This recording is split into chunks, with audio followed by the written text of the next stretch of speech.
Now, preview time. So let's take a look at what's coming your way.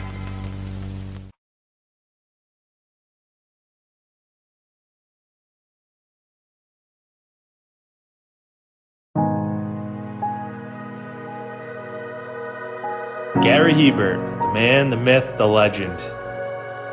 I was amazed, and I was looking to become a better skater myself, and I wanted to be like Gary. When you look at a guy like this, he's one of the most talented people in his profession.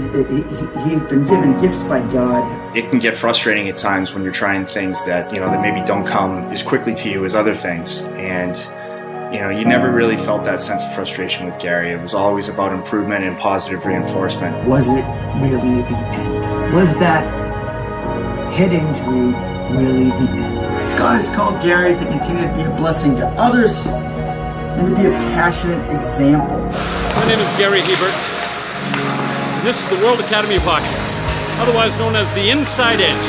I would recommend anybody that have a chance to come to his hockey school. I think it'd be well worth it. It'd be rewarding to all the kids and anyone he coaches, from whether it's an adult, a professional player, to a little kid like a Mike or a Squirt. Gary, from day one, has been instrumental to my hockey career. I started out as a potential Division III player, and Gary brought me single-handedly through high school and into a top Division I prospect. I owe it all to Gary, the biggest legend on and off ice there's ever been. Listen, watch, learn, be confident, and have faith. Those are the answers I was brought to. Yet, I only now am really learning how truly important those 5 things are. Through preparation, through appropriate thoughtfulness and thinking, we can learn to untie the typical knots between our ears that drive us into underachievement and underperformance. And lo and behold, we can learn, I think, to fulfill our God-given potential. Gary has the innate ability to make people not only better players, but better people. The life lessons they learn from Gary are incredible.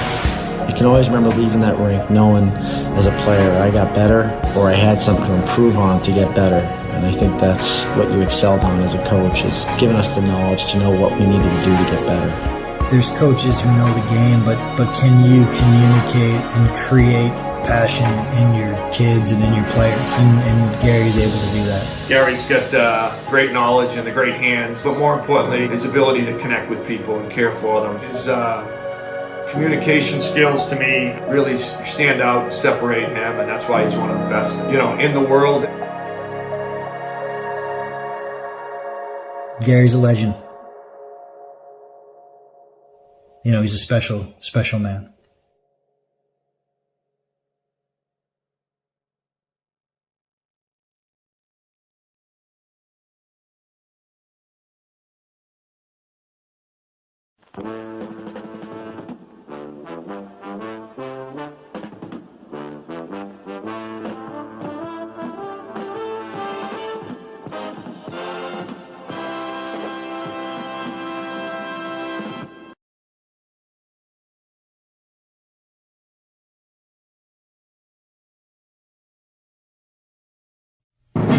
The Jeff Meacham Network's Multiverse of Media.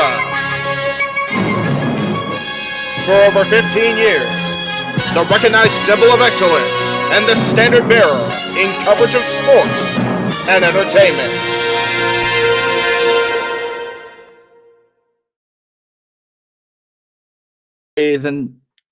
Welcome, ladies and gentlemen, to our exclusive watch-along coverage here on the Jeff Meacham Network Multiverse of Media of TNA SACRIFICE 2024. The voice you hear is of the founder. There I am, and I'm crooked as hell, almost like a politician today. I am Jeff Meacham. Joining me on screen momentarily, as they do each and every broadcast we can have them. We have the privilege of having them. Are our play-by-play man par excellence, the simple man with a spectacular voice, Noah Foster, the Renegade of Wrestling, JJ Williams, coming in for right now to sub in as we wait for the He-Man himself to provide the expert analysis on TNA Wrestling. Gentlemen, my ride is literally out the door, honking that horn. You guys have a great call. I will see you tomorrow for open mic night. This is TNA Wrestling. Damn it.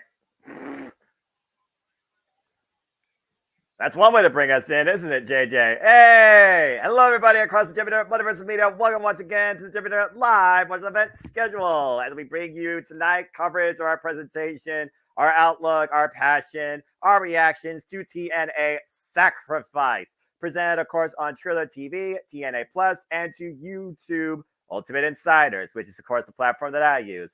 JJ, good to see you tonight. Good to see everybody in the chat there. Please like, subscribe, comment, tell a friend. I'm going to give you advance notice. We are only focusing on TNA tonight. Please no spoilers for SmackDown or Rampage. If you do, you'll be warned. If we warn you again, you will be banned. And if you want to dictate the conversation, donate to Dictator Casting Studio. Super Chat. It's as simple as that. Now that we got all the rules of conduct out of the way, JJ, how you feeling about tonight's show and how you feeling about what's to be brought through TNA? I'm looking forward to tonight, man. I mean, it's going to be a very interesting dynamic here producing the show, you know, kind of keeping an ear on your guys' commentary, keeping an eye on the product.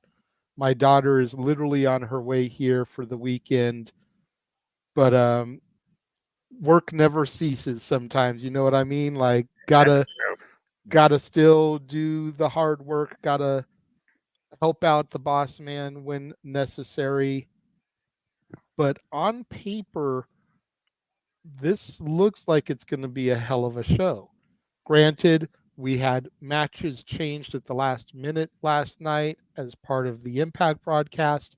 We literally had 2 matches added in the last 12 to 18 hours. As they do on you the know, countdown. since we got done with Simply Predicting, with not 1, 2 countdown matches being added. Yes, that's his tradition. So, you know, I mean, we knew there had to be something on the countdown, but why they didn't announce it during Impact was beyond me. You know, one of the things I've been complaining about, you and Datella are desperate for me to believe in Joe Hendry, but they won't put him on the freaking television broadcast. Why could we have not have done something on Impact last night regarding this match that was made today? And I get it was supposed to be the Laredo Kid. That's probably why. But still, like, something could have been done. Something in post-production. You know, it's not like they were live last night. They've had that stuff canned for a couple of weeks. Something could have been done. You know what I mean? Like, yeah, or at least make the Speedball Mountain Rascalz match official last night. Like, that's something that I didn't really care for, was the fact that we found out about these in the last, like I said, 12 to 16 hours. But I guess a 10-match card is still better than the 27 matches that Tony Khan usually gives us on a monthly basis. Even though as of lately now with his pay-per-view routine since World's End, he's actually done single digits on the main card and done 2 on the countdown. He's gone a whole damn lot better, which I'm glad to see. Restoring the feeling and once again remind me why I love professional wrestling. Again, TNA, Ring of Honor, AEW, Stardom, so much the industry offers in professional wrestling, you know? But, semantics, presentations, and theatrics aside, yeah, it's one of those things also with the coach no longer there, Scott Demore. Again, thank you for everything. I know that you always will be TNA for life and only hope that this continues to grow. That you one day buy it from the owl, but I digress. I don't digress on that. Sorry, not sorry. It's what it is when it comes to that sort of situation. And again, congratulations on reaching that milestone on your YouTube channel, JJ. Well done, bro. Just like Tatilla, congrats on reaching 1,000. One step closer to being fully monetized, if you will. So, following Tatilla, folks, as always, when it comes to Rangers of Wrestling and when it's wrestling time, shout out to my NOLA partner that, again, priorities for passions, circumstances aside, couldn't be along for the ride tonight, but again, I'm always here, whether I'm with somebody or going solo. I always am happy to bring my voice to TNA because they deserve it, bro. And yeah, it's an interesting card considering we're 2 weeks to the day removed from those surrender. Keep that in mind. This show was built off the fallout from the last TNA Plus special. Keyword special. Because the next time we cover TNA, as far as right now goes on, that's WrestleMania weekends or something, we're going to pay-per-view. So I'm expecting some big things to go down here tonight. And we know that we could definitely expect maybe some upsets and some surprises because we're not only back in Canada, TNA home country, being perfectly honest, along with some people, including Jody Fred and Eric Young, involved in the main event. But we got Alex Hammerstein officially signed now to TNA. He renews once again opportunity that presented himself, taking on Josh Alexander, who may not go in here tonight 100%. We, of course, have a no disqualification bout with two anomalies because PCO is not human, but also he is the living French-Canadian Frankenstein. So PCO involved in Canada in a no disqualification match, it sounds as normal as can be when it comes to that situation. Speedway for the TNA Knockouts World Championship. Steve Maclin and Nemeth finally get each other in the ring. I think they've wanted this for the longest time, as both are out to prove a point. And I'm super curious where we might stand right now with the trust in Time Machine versus trusting the system. Because Alex Shelley, he may not know what to believe in right now because, again, his friend Kushida cost him the championship, and Chris Sabin wasn't there to help preserve the championship. Like Chris Sabin was trying to defend his own championship. Now both the Moisty Machine Guns come up here empty in their arsenal, taking on Mustafa Ali and the Grizzled young veterans. So, again, there's a lot of unique circumstances tonight, and that's not even everything. So I'm looking very forward to this. Yeah, me too. In Ali, we trust. Yes, in Ali, we trust. I trust the campaign. I'm not political, but again, I'm sure that he might do something that might make me think, you're full of propaganda tonight. And I'm sure James is going to color retort as he only can. So, again, this should be rather interesting. Yeah, absolutely. I mean, all I know is I trust in Ali more than I believe in the system. That, I also agree. That 2 times in the history of the JMN Multiverse of Media, we actually agree on something, folks. Mark it down. The Aubrey Edwards call at Full Gear, and the freaking fact that we do not trust the system, but in Ali, we trust. That being said, we got about 20 so odd minutes before the countdown is allegedly supposed to begin. Again, folks, you can watch the countdown for free on YouTube and other providers of TNA. TNA Plus, I believe, is also giving it for free. But come Sacrifice 8 p.m. Eastern Standard Time, let you got on Trio TV or a TNA Plus subscriber or an Ultimate Insider. You just got our voice and reactions along for the ride, but feel free to join us on it because it's a good cause. And again, you haven't seen anything until you see everything. That is the credo of TNA, where it is total nonstop action. And again, so far since TNA has returned, all the shows, the pay-per-view, and the first TNA Plus special have proven that. Yeah, no doubt. You know, TNA has come back, and they've come back with a vengeance, and they're ready to play. They're ready to try to compete for that number 2 spot, I believe.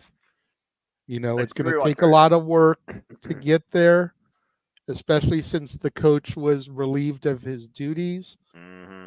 But as long as the talent can keep grinding the way that they have been in the last few years and not let the coach's dismissal get the better of them, I think TNA could make a serious campaign and a run at that number 2 spot. And I think Rebellion is going to be the real first test of that because that's going to be the first TNA pay-per-view without Scott D'Amore's actual influence involved in it too. But again, before we get there, we have to get through Sacrifice, where we saw who truly demonstrated what they were going to do with no surrender. We'll see who makes the sacrifice tonight for victory and whether or not it pays out for them in the end. So I think with that being said, why don't we go ahead and talk a bit more about maybe some of the matches that we think might lead to some very interesting circumstances. Again, 8 matches on the main card, 2 on the countdown. I feel like the biggest match to think about here is you got to think about the landscape of TNA. To your point, it's been ruled by the system. You have the heart and soul right now of TNA, both competing in separate matches. Josh Alexander taking on newly signed out Hammerstone, and Eric Young taking on Moose, and that's the first time ever encounter. And again, Jody Fred, also from the Canada area, trained by, get this, Kevin Knight, just saying. She has a chance to become a TNA Knockouts Tag Team Champion, which I find interesting on the fact that, let's go ahead and talk about that a little bit, because we're split in thought, because we talked about what we think to come possibly at Rebellion after Decay went all voodoo to restore some dark juju in New Orleans, and they're probably still there for all I know. But again, Jody Fred and Dani Luna, respectively, have gotten pinfall singles victories over each Killer Kelly and Monta Savage on Explosion and on TNA Impact this week. So it almost feels too obvious to favor the challengers, because usually when you think about somebody going into so much more momentum, that's where the pressure becomes too much and they fall underneath it. But we've also seen in TNA Knockouts tag team history how much these titles can change hands, surprise us, especially for people challenging for the first time. Let's not forget, Inspiration, very first match, very first chance, they won the TNA Knockouts tag team championships. When Decay reemerged from the Undead Realm, they upset MK Ultra, and obviously the surprise factor came into play. But I think MK Ultra, where they have such a fun, violent time competing with the TNA Knockouts roster, might be coming in a bit more aggressive tonight. And I think that's a little bit more dangerous versus a threat that stands on the other side. So again, JJ, you look at the outlook of these 4 women here. What's your overall standing right now with the mindset coming into play for this match on both the challenger and champion side? Well, you got to figure MK Ultra is a little bit shaken right now because the fact that both Dani Luna and Jody Thread have defeated them in singles competition. You know, then you factor in the fact that these 2 teams, along with Decay, are pretty much all the Knockouts tag division have going for them right now, as far as established teams go. And you almost wonder, kind of like I pointed out on Simply Predicting last night, if these 3 women teams aren't going to be the equivalent of the Hardys, the Dudleys, and Edge and Christian going forward. You know, we had Decay come out of nowhere and take the tag titles back at Hard to Kill. We had MK Ultra come back, get their rematch, get the belts back at No Surrender. Could we see Dani Luna and Jody Thread take the titles here, heading into Rebellion, the next major show on a pay-per-view, and have some kind of huge major moment blow-off match between these 3 teams? Like, that's what I want to see. That's what I foresee with these women, you know, these 4 specifically, but then you've also got the Decay factor to worry about. You know, will Decay do a run-in and cost MK Ultra the belts? Are they angry or are they playing? That's the thing. You know? Mind games. Could we see some other tag team make a return here or a debut? Somebody else coming out of the Undead Realm that I might not even think about. Cherry Bomb. Courtney Rush comes back. And also, I want to What about the beautiful people? If that happens, Lord help some people's blood pressure. I'm just saying. But again, they did beautify TNA Knockouts division, one ugly person at a time. Wouldn't rule it out, because right now I don't know what Velvet Sky and Angelia Love are doing, respectfully. Just saying. And I know plenty of people would love to see the pigeons let loose again. God, of course. You just want to say one more time. We joked yesterday, you know, we're going to Canada. What about the bunny? Yeah. Well, I mean, again, I don't know necessarily. And no, I'm not just trying to say that to get you to go all mushy, because we know how you love the bunny. You stop. But that. I'm being serious here. From Canada. I mean, again, we haven't seen her since she left AEW. Right. We don't really know if she's still in the business. We haven't heard of her performing for any major independent companies. Nope. You know, so she's been very, very low-key, very hush-hush. Yes. That would be a great type of person to bring to pop a crowd. Especially in Canada, her home turf, her original home. Just saying. Again, I discovered Courtney Rush and Cherry Bomb been Smash Wrestling before they even were each in Impact Wrestling. And that was 6 sides with blue robes, the early arrows of Anthem. God, how did I get through that at the time? But yeah, I also want to give a quick shout out, by the way. Happy International Women's Day. And you look at this field, you have 4 nationalities presented right here. So again, to all the women in and out of the wrestling industry, to all women of all walks, ways of life, God bless you and enjoy a day dedicated to you. And at the end of the day, folks, humanity be better. Men respect women. And speaking of women, let's go ahead and talk I was about the gonna other say, half. let's go ahead and move over to the Knockouts title since you gave me that beautiful transition there, Noah. I try, but I'm sure this is going to be a heck of a fight. Again, the thing I consider here, Tasha Steelz 2 years ago beat the greatest, Mickie James, to claim her first TNA Knockouts World Champion. And then she lost it at Slammiversary to, you guessed it, the history maker, the juggernaut Jordynne Grace and Queen of the Mountain. Truth be told, Jordynne Grace had a couple of stutter steps, had to refine herself, or redefine her physique, clearly. Finally beat her ultimate rival, and finally reclaimed the Knockouts World title. And Xia Brookside, the second generation rising wrestler, daughter of one British legend, Robbie Brookside, now has a huge chance, biggest chance of her young professional wrestling career. But again, triple threats, I always look at that formula of buffer and fall person. Tasha has been to this dance before and has even held the gold. Xia has just started her run in TNA. While Jordynne Grace continues to try and prove why she should be the name cemented with the TNA Knockouts World Championship, cementing her legacy, but always challenging herself. So again, JJ, we talked about this pretty much plain and simple as far as the result goes, but you look at all three women, the determination and the motivation going in. I think this match could definitely surprise us what each bring, but I do think we might be a little bit obvious in our decision, but I think it's probably the best outcome we could hope for here. And at the end of the day, I really got to consider this. Tasha ultimately is the only heel in this match. She's kind of in a handicap. It's two faces. So, again, what's your take on this? Well, like I said last night, you talk about your formula of your victor, your buffer, and your fall person. Yes. Xia Brookside, having just debuted at Hard to Kill, she's not going to take the fall. You want to keep her strong. She's already eaten defeat to Tasha Steelz, but she also owns a victory over Tasha Steelz. So you want to keep her at 1-1. You don't want her to go down with another loss here. That makes Tasha Steelz your fall person because there's no way Jordynne Grace is going to lose the title so quickly.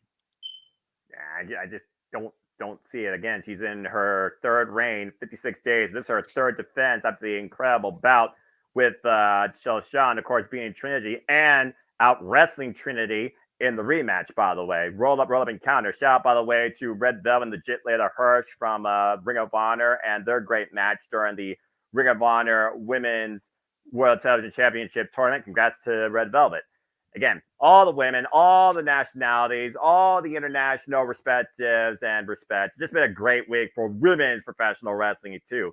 And again, I think all 9 of these women are definitely going to represent tonight and leave us with some moments. Now, will they be the only ones? That remains to be seen. Hopefully, you don't get an eruption from an obnoxious concierge. Otherwise, I think this guy's going to be in the producer's seat ranting, and I'm still going to hear it from my headset. Just saying.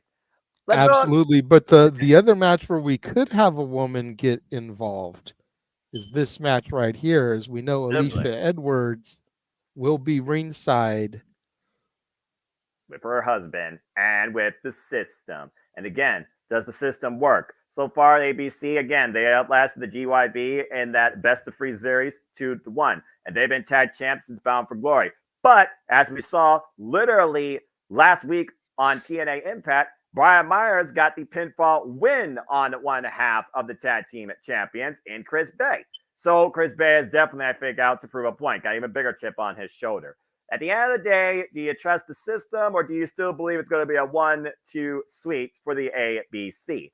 I don't think it's going to be easy, clearly, but with all the budding elements right now of, honestly, the system versus TNA, and we're not even talking about the main event, which will probably segue here shortly, too.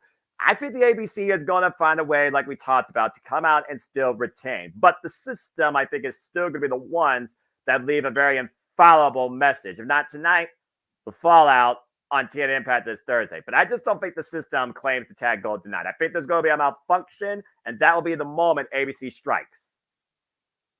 We have until the top of the half hour to change our predictions, correct? That's correct. I'm officially changing my predictions to the system. What? I said last night on Simply Predicting that I wanted the next champions to be a couple of good hands. Right. But after their removal from their match tonight, that leads me to believe that they may end up going babyface. If not now, very, very soon. Because I'm sure they're going to feel disrespected by their removal. You don't want a babyface team to defeat ABC. You'd want a heel team. And in order to keep with the theme of gold and a stable full of it, I could see Eddie Edwards and Brian Myers walking out of here tonight with the gold. The system, unfortunately, reigning supreme in TNA wrestling. So you think the system works on all cylinders? I definitely don't think it works, but I think they may be victorious. Fair enough. Again, it's one of those matches where, again, we'll have to wait and see. And also, I do want the Rascalz, they might intervene. But right now, considering what we know Steve Maclin and Nick Nemeth are dealing with, and the Rascalz will be busy once again. We're doing hostilities with Speedball Mountain.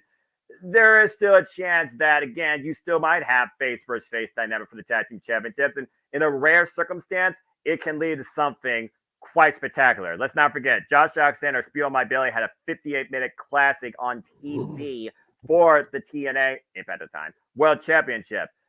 Speaking of which, we are just 7 minutes away from the countdown. Let's go ahead and talk about the other guy coming home to Canada. Let's talk about Josh Alexander and Alex Hammerstone, where you want to talk about meat division, you want to talk about heavyweight, you want to talk about a standard versus another standard. It doesn't get more this versus that than this match.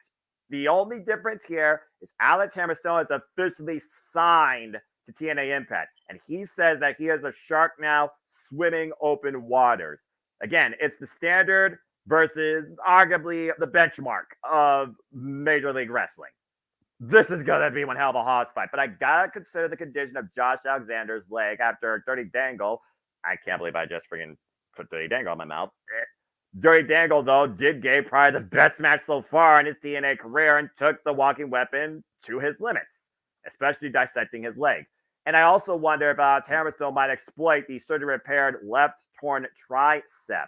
If you know an opponent's weakness, why not exploit it to your advantage? Alex Hammerstone is not blind nor foolish towards what Josh Alexander has done or what he's capable of. Again, he faced the man, got beat, but a hell of a match at Hard to Kill.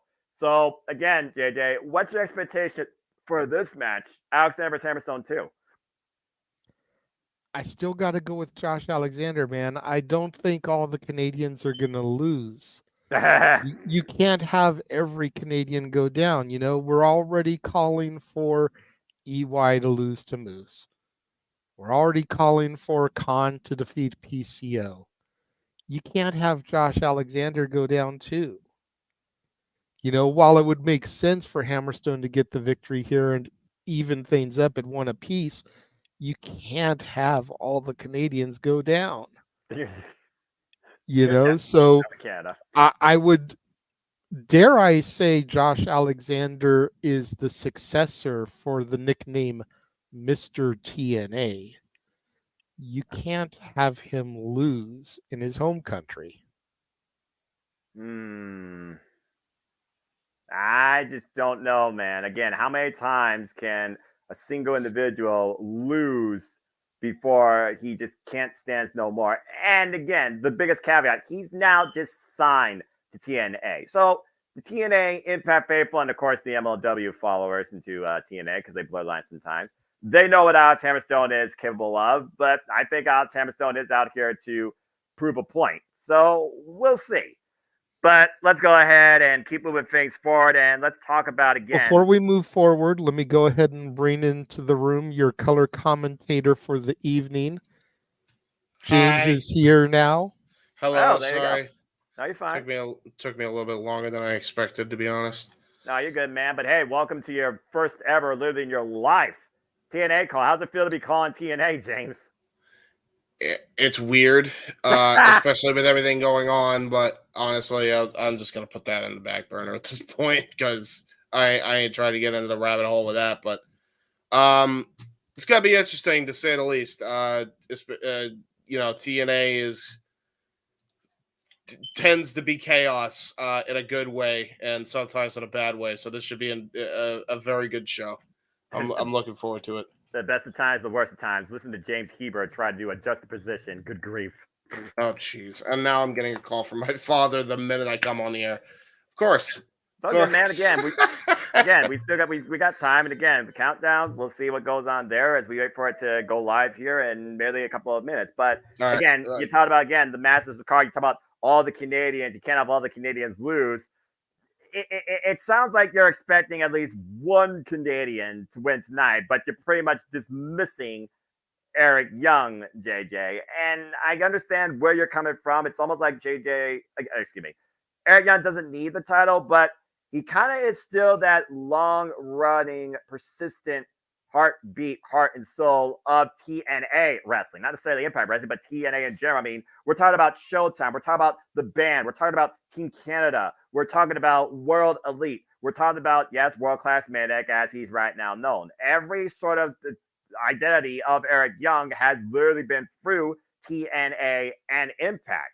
So to have the World Class Maniac take on Moose in what is a first-time ever match, we may be actually underselling Eric Young, and this could actually be our ultimate upset. Again, it only takes 3 seconds. Yeah, but you've got to figure Frankie the Future Kazarian is looming in the back. Kaz and EY are not done telling their story.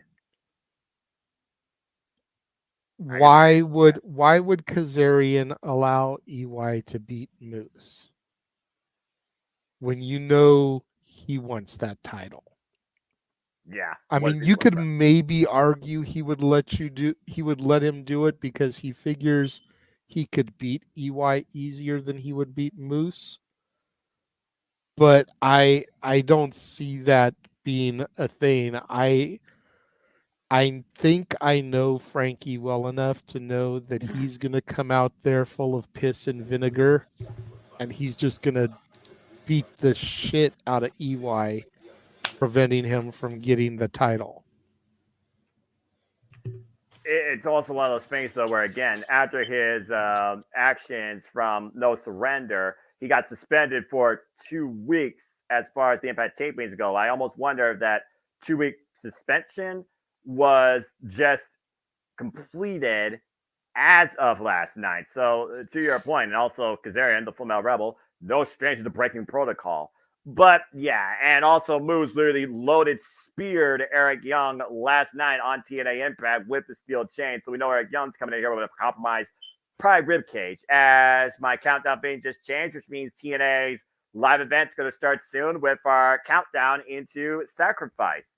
And I think overall, again, like James alluded to, we're in for a very fun show. Again, 2 weeks to the day this show was created. So I'm expecting something to come out of it that's going to lead into something even bigger, if not during WrestleMania week, definitely towards Rebellion. And why Moose has Eric Young tonight, I wonder if Moose is also thinking about the guy that dropped him like a bad habit at Hard to Kill at the end of the night. One Nick Nemeth. And again, we got a couple of minutes, so why don't we go ahead and talk about that real quick, because honestly, that might probably be setting up a future challenger for the TNA World Championship, as we got our little cold open here being played with the TNA roster, as the countdown to Sacrifice is officially underway. Yes. Which match was that you wanted to take a look at again? Steve Maclin versus Nick Nemeth, as we go inside the TNA zone with Jake Chung in the ring. I love that tunnel, by the way. I just want to say it right now. TNA defined themselves by the tunnel. Uh-oh.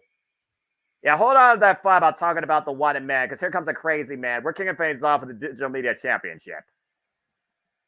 Here comes Crazy Steve. Crazy in quotation marks. The self-proclaimed Angel of Death, after beating also on Explosion Rhino in a no disqualification match and retaining his Digital Media title. You know, I've heard about people losing themselves, JJ, but Crazy Steve, who came out as a tortured soul, let's go over the fight bites here real quick. Crazy Steve declared on Impact he would defend this title anytime he competes, Hendry scored the pin for himself, though, and Rich Swann versus Flop Dollar, AJ Francis, and Diener. And again, Hendry is also the record-setting digital media title holder whose reign ended right there in Windsor at Slammiversary 2023 against the KNG King, Kenny King, alongside Sheldon Jean. This is going to be interesting. Most definitely. Say his name and he appears, Noah. Yes! I believe in Joe Hendry. I believe in Joe Hendry. Do you believe? It's been a while since I've done that. You know I do not. How dare you? Blasphemy. How dare you? It is not blasphemy. It is blasphemy. How can you not be motivated by this man who holds the record for the Digital Media Championship, Joe Hendry? You can't be motivated by somebody you never get to see. You did see him recently. He competed in a hell of a tag team banger alongside Rich Swann, and he beat Flop, Dollar, and Diener, which what led him to get this opportunity. Okay, I'll be honest here also. Laredo can unfortunately suffer an unforeseen circumstance, and that's why Joe Hendry has been pushed, I think, more quicker to the title mix. But Joe Hendry's been overdue for a rematch for this Digital Media Championship after losing at this very city crookedly to Sheldon Jean and Kenny King. Again, Crazy Steve trying to beat the mark of Joe Hendry at 240 plus days. Let's hear it for the motivational man himself. Joe Hendry speaks. We believe. Well, almost everyone believes. Yeah! Boo! As you stated, Noah, pointing out the fact that this is where he lost the title. By shenanigans! Yeah. You probably have two reasons. One, Joe Hendry. Damn right. Longest reigning digital media champion in TNA history. And that goes against Jordynne Grace and Matt Cardona and Brian Myers. And Tommy Dreamer. Oh, yeah, that's right. He's an expert on Steelz.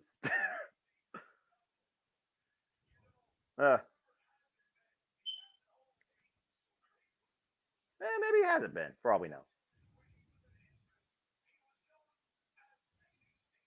Baby Steve. What? Oh, Jesus. Here we go.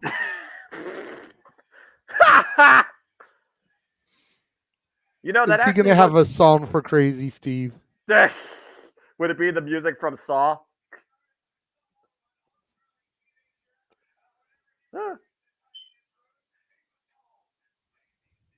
Lazy Steve. Oh, crowd chanting Lazy Steve. We have Lazy Steve, Baby Steve.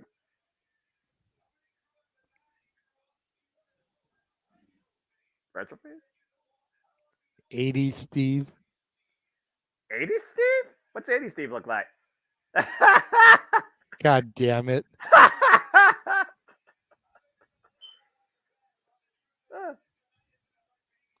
No.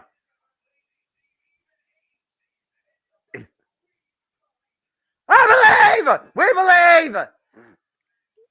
You may, I do not. Don't say we believe. Yeah, everyone but JJ believes. Blasphemy! 52 pounds of pure motivation. The answer to all life's questions.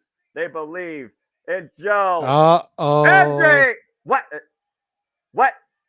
Oh, God. Why is Damn it, I forgot my Cheez-Its. Why is this Flop Dollar here? How did he get over the border? How did he get over the top rope? He fell. Well, he didn't fell hard enough because he's still walking. Oh, come on, man. Why is this freaking ratings killer out here? Oh, God. He wants to join commentary, you know? Got something to say. What did Tom Hannigan and what did I do virtually to deserve this? Ugh. Anyway, not worrying about Flop Dollar, who's banned from diving.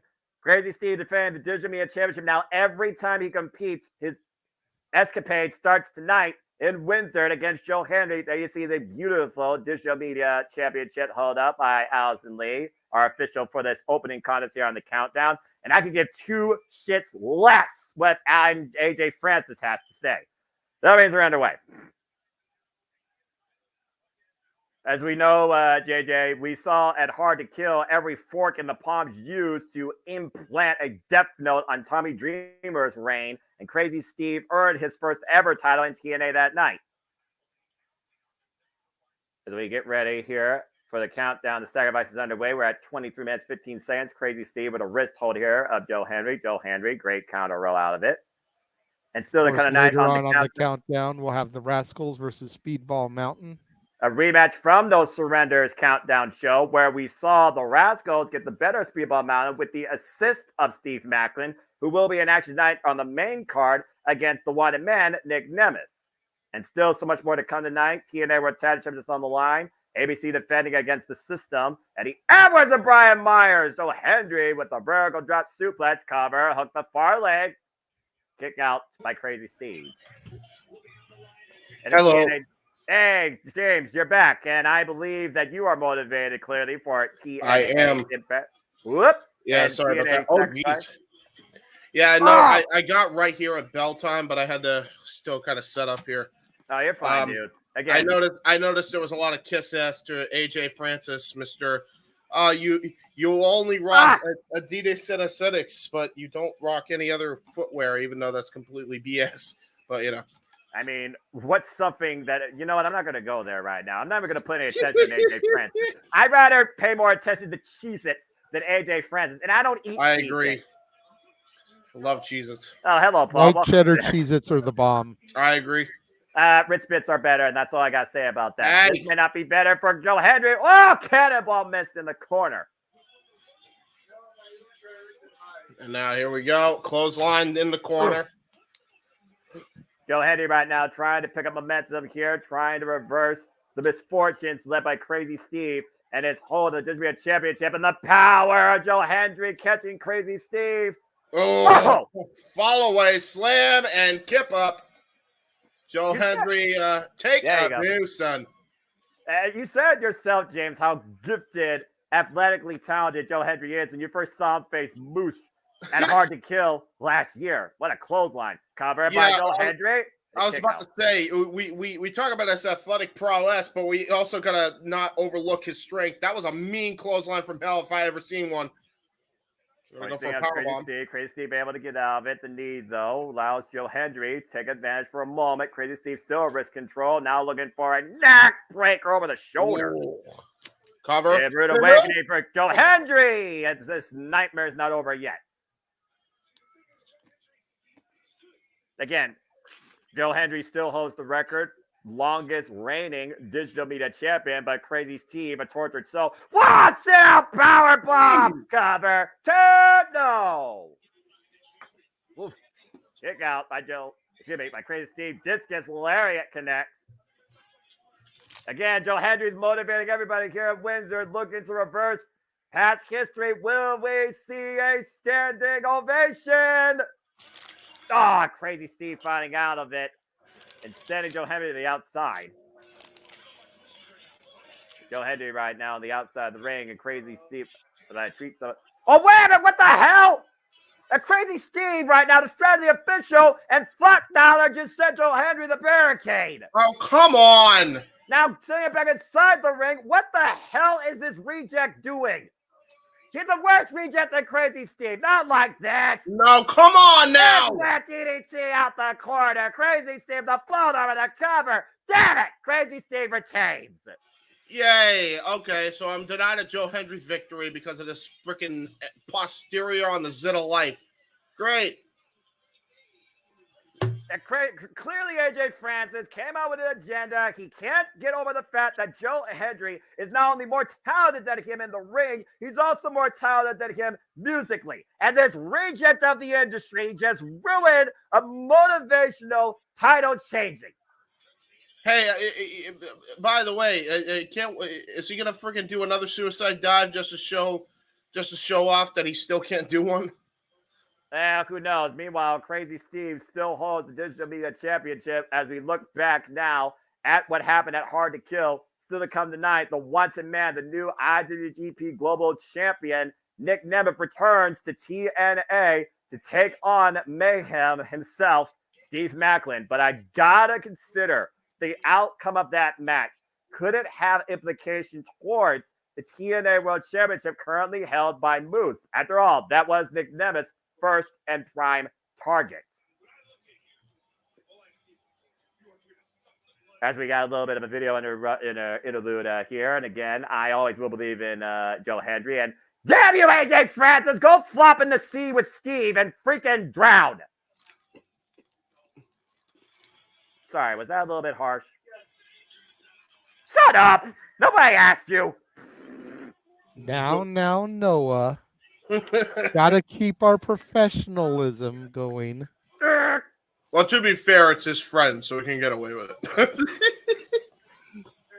I get it. It's like NXT. I'm the play-by-play guy. I gotta remain impartial. I gotta look at things honorably. Exactly. I can't argue with people that have a different outlook than me and expect to win. Nor can I freaking cheer like Nigel McGuinness. I get it. I don't listen. That's I don't know what about simply that, predicting is for.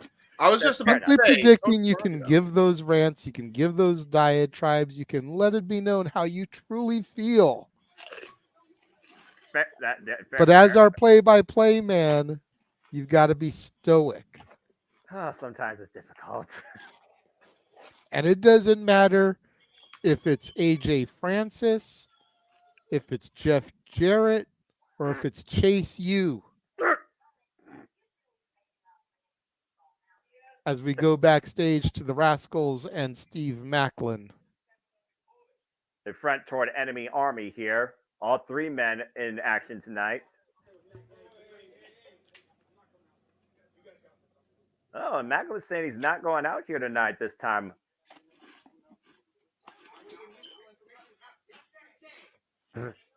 Yesterday, with the notes. Oh my God. What? I made a big mistake. I got the spicy habanero Pringles, and oh my God, my mouth's on fucking fire. Excuse my French. Damn it, James. 48 minutes in. Damn it, James, you freaking idiot. Oh my God. Wow, he's off to a great start. We haven't officially started this. Hey, listen, man. Here to show the world. I heard that. I met Steve Maclin, man. I'm glad. His operations. You've always been a fan of the Punisher and Steve Maclin. I have been, man. Ever since his matches in TNA, he's really turned the corner for me. Like they missed out. WWE did with this guy. I'm telling you. I'm glad TNA knows how to use him. Well, again, Steve Maclin was forgotten in WWE, while Dolph Ziggler, Nemeth was utility. Now both men are involved in TNA, and both men are finally going one-on-one for the first time ever. But in the meantime, the Rascalz are coming out to play. It's the Rascalz versus Speedball Mountain 2. Former TNA World Tag Team Champions, after stealing them from the ABC, only to lose them to the ABC at Bound for Glory. Rascalz, who have aligned themselves alongside Steve Maclin, have been causing nothing but continued mischief and misfortune towards anybody that opposes them. But tonight, Steve Maclin says, you two got on your own. Remember, the last time we saw Speedball Mountain and the Rascalz, Steve Maclin got involved, and clearly that's what arguably led to the Rascalz winning. Tonight, Steve Maclin says, the Rascalz, you need to do it on your own. Hey, Steve Maclin's got bigger business to attend to. Hey, you think the Rascalz actually, when they got the guy in her little group there, Steve Maclin, you think the deal in kind was so that way they could get him a legal marijuana card? I don't know how to answer that. I mean, he is a former man of war, so this is a legitimate question. Inquiring minds want to know. That's a question better asked to Jesse Ventura, because that just sounds like a conspiracy theory. Ooh, Trent 7. Trent 7 and Speedball Mike Bailey, known as Speedball Mountain, who, of course, first came on the scene last year at Final Resolution, defeating the Rascalz, have had their fair share of fallout against Steve Maclin and the Rascalz since the birth of TNA. Steve Maclin recently faced Trent 7 one-on-one, nearly decapitating his leg. And most recently, 2 weeks ago, we saw Speedball Mike Bailey take on Steve Maclin. And again, Steve Maclin got the better of Speedball Mountain. Can we just talk about, did Speedball give a high five to a fan with his foot? Again, you realize how fine-tuned this man is in MMA. No, I know how fine-tuned he is, but still, that's still nasty. Like, that foot's been everywhere tonight, and you're going to just high-five? You don't know where that foot's been. Well, I'm sure that fan doesn't care. Again, sometimes, man, costs the win. Speedball Mountain. You think that Speedball Mike Bailey could actually grow a mustache like Trent Severin? He might look like Magnum PI. He might be. You might as well call him Speedball TA. All I'm going to say is mustaches are in season. Also, thank you everybody that's tuning in so far as we start to continue the countdown and get ready for Sacrifice across the world. Please subscribe, comment, tell a friend. And again, no spoilers for SmackDown or Rampage. We are focusing strictly tonight on TNA Wrestling. Bell reigns are underway for this tag contest. And this repeat from the Countdown No Surrender. Wood Trey coming in hot. Well, and then he came in with a drop. Oh, my God. Double knife edge chop to Sacrifice. Yeah, that was, you could hear that all the way reverberate around the arena. Like, there's no two ways about it. Oh my God, again. Up and over goes Trey Miguel off that dual chop. I think your boy from Toledo, Ohio is going to have his chest turn into hamburger meat in a minute here. It wouldn't be the first time, I guarantee you. DDT by Trent Seven to Zachary Wentz. It wouldn't be the first time, I guarantee you that. And meanwhile, we got Mr. Wentz here going to get some CTE off the DDT. Haha, that rhymed. All right, stop it, Dr. Seuss. Clearly, this is getting a little bit out of hand. Tag Trent Seven. Of course, Trent Seven was signed to TNA last year at Found Resolution, and we've seen Speedball Mike Bailey and Trent Seven as a duo since. Irish whips right now by both Speedball Mountain, trying to take the advantage of the Rascalz in each corner. Oh, God. Oh, my God. This match is brought to you by Chops.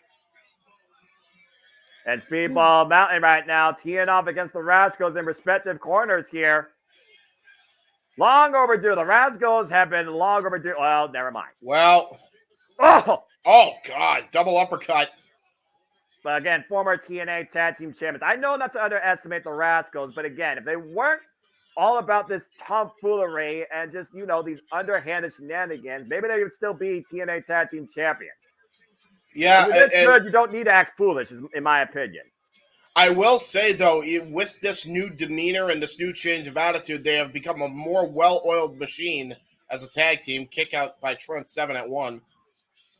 Again, after chopping Trent and Wentz's chest in the early going here, the Rascalz taking advantage of Trent 7.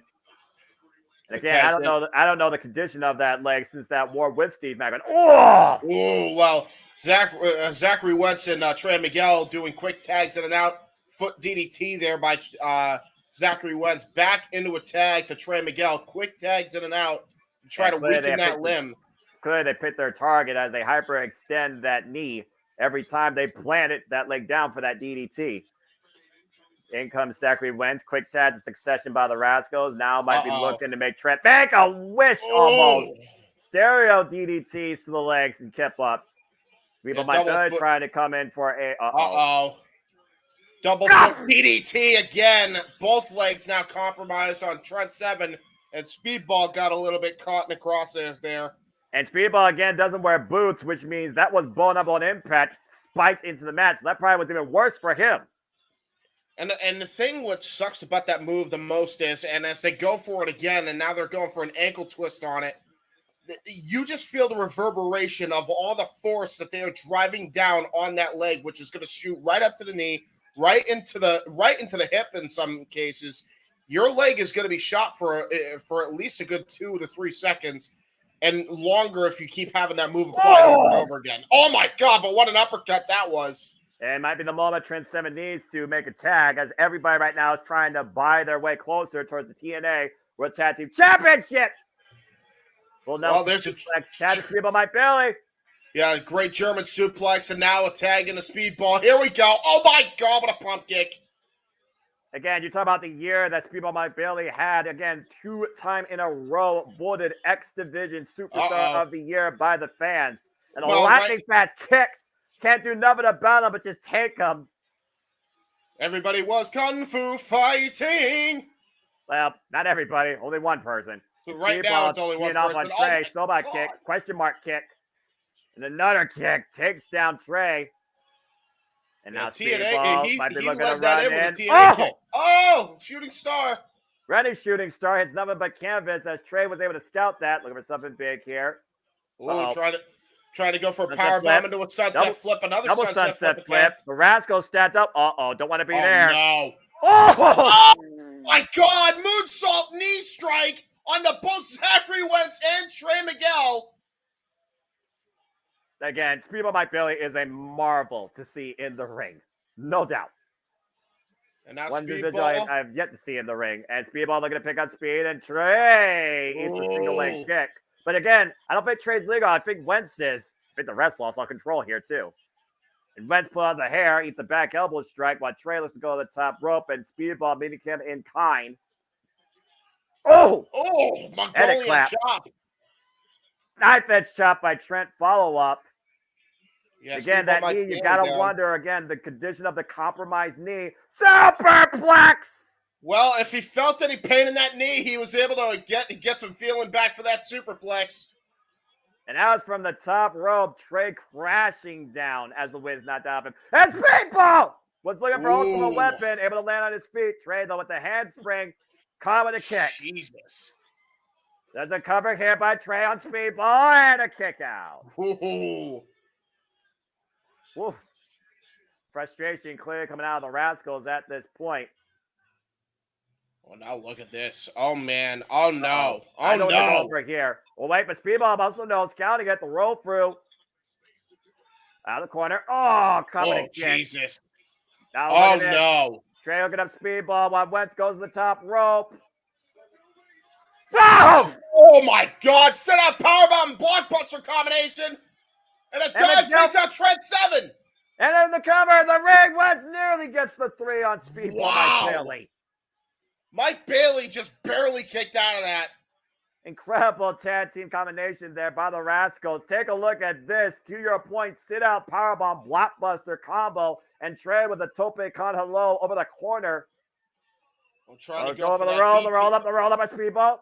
Yeah, trying to go for a blunt force trauma. Got kicked out of it. And now the referee's down. Uh-oh. Speedball, though, doesn't know what to do at this point as Wentz right now is holding the official back. And no! The come on! In the face! Come on! Blunt force trauma, and that might be it. And Wentz the deep hook up the leg, and Trent saves the net. Wow! Whoa. Just in the nick of time, this tag team rivalry renewed once again continues. The Rascalz tried to cheat once again to win and nearly claimed it. A chop block to Trent's left leg. And the referee distracted now. Now Trey with the spray paint, hooking up Speedball. Wentz holding him. And oh no. Oh! Well, that backfired. Yeah, big time. Speedball corner. Moonsault! Triangle moonsault from the outside, or from the inside out, takes out Trey as Wentz is blinded by spray paint. Oh no! 7-star lariat incoming! Cyclone kick! Oh, maybe not! And Speedball with the cover on Wentz! Speedball now with the win! Wow! Cyclone kick, German dragon suplex combination, excuse me. Gets the Duke for these two. What a tag team matchup here prior to our tag team championship encounter, and so much more to come as the countdown to Sacrifice leaves us now with just a little under 5 minutes away from the show going across Triller TV, TNA Plus, and for our insiders on YouTube as Speedball Mountain finally gets the better of the Rascalz. Great tag team match. And again, the Rascalz a victim of their own devices, and rightfully so. Dude, I genuinely thought that Trent 7 was going to go for the 7-star lariat. I'm so used to him getting in position behind his opponent to do the ripcord lariat. Instead, to your point, a little bit of a change-up in their tag team cohesion. You saw the Cyclone kick and then the suplex into the pin. A very effective maneuver.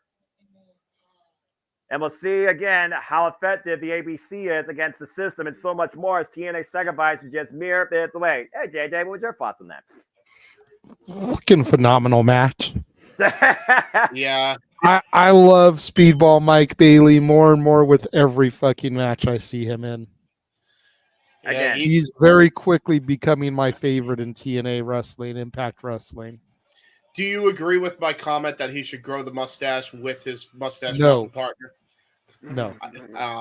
Look, he's already rocking the mullet. All right, we don't need to make him anymore. He needs to become Speedball TA. It has to happen. No, we've already got a wannabe Magnum TA over in AEW. Damn. But unlike Adam Page, it's just deserved. Wow. For that's a great comparison for Speedball Mike Bailey. And I mean, you know you're what? not He's wrong, but respectful. still, there's a statute of limitations, I think. I'm just saying. Yeah, that's fair. I don't want them to try to steal the mustache mountain gimmick too much. Let that be Brent and Tyler's shtick. Don't have Speedball try to integrate to him too much. I think that would take away from who Speedball Mike Bailey is. That's fair. That's true. And again, let's go ahead and look at what's ahead towards the top of the hour here as we're just mere minutes away. Again, Nick Nemeth takes on Steve Maclin. The ABC defend the TNA Tag Team Championships against the System, Eddie Edwards and Brian Myers, James, and so much more to come too. PCO versus Kondo Disqualification. One of these two has to die in Canada. MK Ultra defends the Knockouts for a Tag Team Championships against Dani Luna and Jody Brett. And of course, following their epic first time ever encounter, Hard to Kill, Josh Alexander takes on Alex Hammerstone. And Hammerstone now is officially signed to TNA, looking to neutralize the walking weapon. Time Machine right now, can they coexist? Can Alex Shelley trust his friends take on Mustafa Ali and the Grizzled Young Vets? 6-man tag team action. And of course, Jordynne Grace decided that she will defend the title against both Tasha Steelz and Zaya Brookside to threat for the Knockouts World Championship. Is there a reason why we don't have Jordynne Grace with the title around her shoulder like we had the X Division title? Never mind.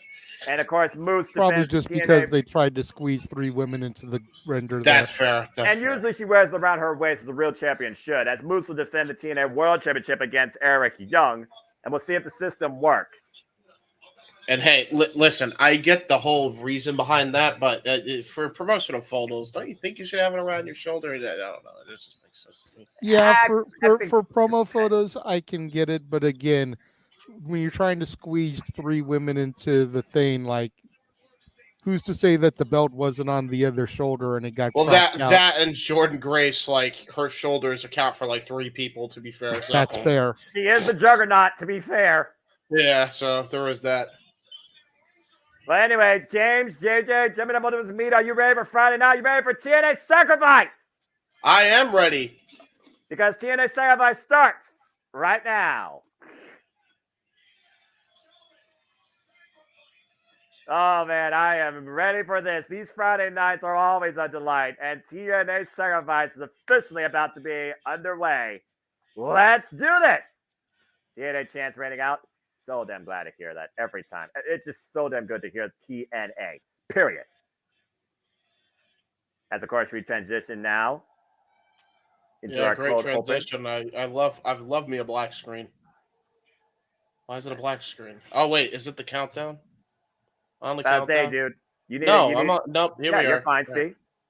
We just are. gotta wait a moment. Relax, bro. I was confused. Yeah, I could tell. FBI. So therefore, we're not showing it on here. By the way, people, we're not showing the actual stream. Yeah, go ahead and talk about the rules of decorum and conduct while you have an FBI logo on your screen. Ladies and gentlemen, dictate the conversation. Super chat. It's as simple as that. And also, we will not be sharing the stream here because apparently some people cannot read. So I'm making sure it's verbally communicated that we will not be showing screen because it's bad and we will get in trouble. And we don't want our channel stricken down. That makes sense. Don't need that. That absolutely makes sense. So yeah. Says to move forward. And these cold openings, I don't know who does the voice, but these cold openings really add to the mood of the show. And I think they really bring a good concept of what TNA's always been. They've been a survivor. They have gone through risk and changes. They have made sacrifice, but they've always been a stand on their own. They've been an alternative. And sometimes you got to pay a price. Sometimes you need to do what you have to do. Sometimes you have to make tough decisions. And I'm really wondering tonight, who is going to be willing to do the most? What are you willing to sacrifice? Whether it's for the Knockouts World Championship, the Knockouts Tag Team Championship, to prove to yourself that you are TNA when you think about the grudge matches ahead with Nick Nemeth and Steve Maclin. You think about the TNA World Championship. You think about this campaign Mustafa Ali is running. And you think about if you truly are the biggest threat in TNA. When you think about the anomalies of PCO and Khan. So much more tonight is going to unfold at Sacrifice. And I cannot wait. And you're on Sacrifice. No one sacrificed more on this roster than Eric Young his entire life. He is TNA heart and soul through and through. He's been there for almost every iteration of TNA's existence for the most part. Team Canada, World Elite, Showtime, World Class Maniac. You name it, Eric Young has been that. He has literally died and lived 10 times over in TNA and in Impact. But of course, the system right now runs this day and age of TNA. And again, do you trust the system? We'll find out tonight. Here we go. Oh boy. TNA. Oh boy. Oh, look at that beautiful skyline. Actually, it looks scary. It looks like there's a storm coming. Is a storm brewing? Well, I mean, again, it is that like mid-range weather, to be fair. So, you know, it's one of those. We're things. live. Yep, we're live in Windsor, Ontario, Canada. Once again, TNA takes the airways. Welcome, everybody, to our coverage of TNA Sacrifice.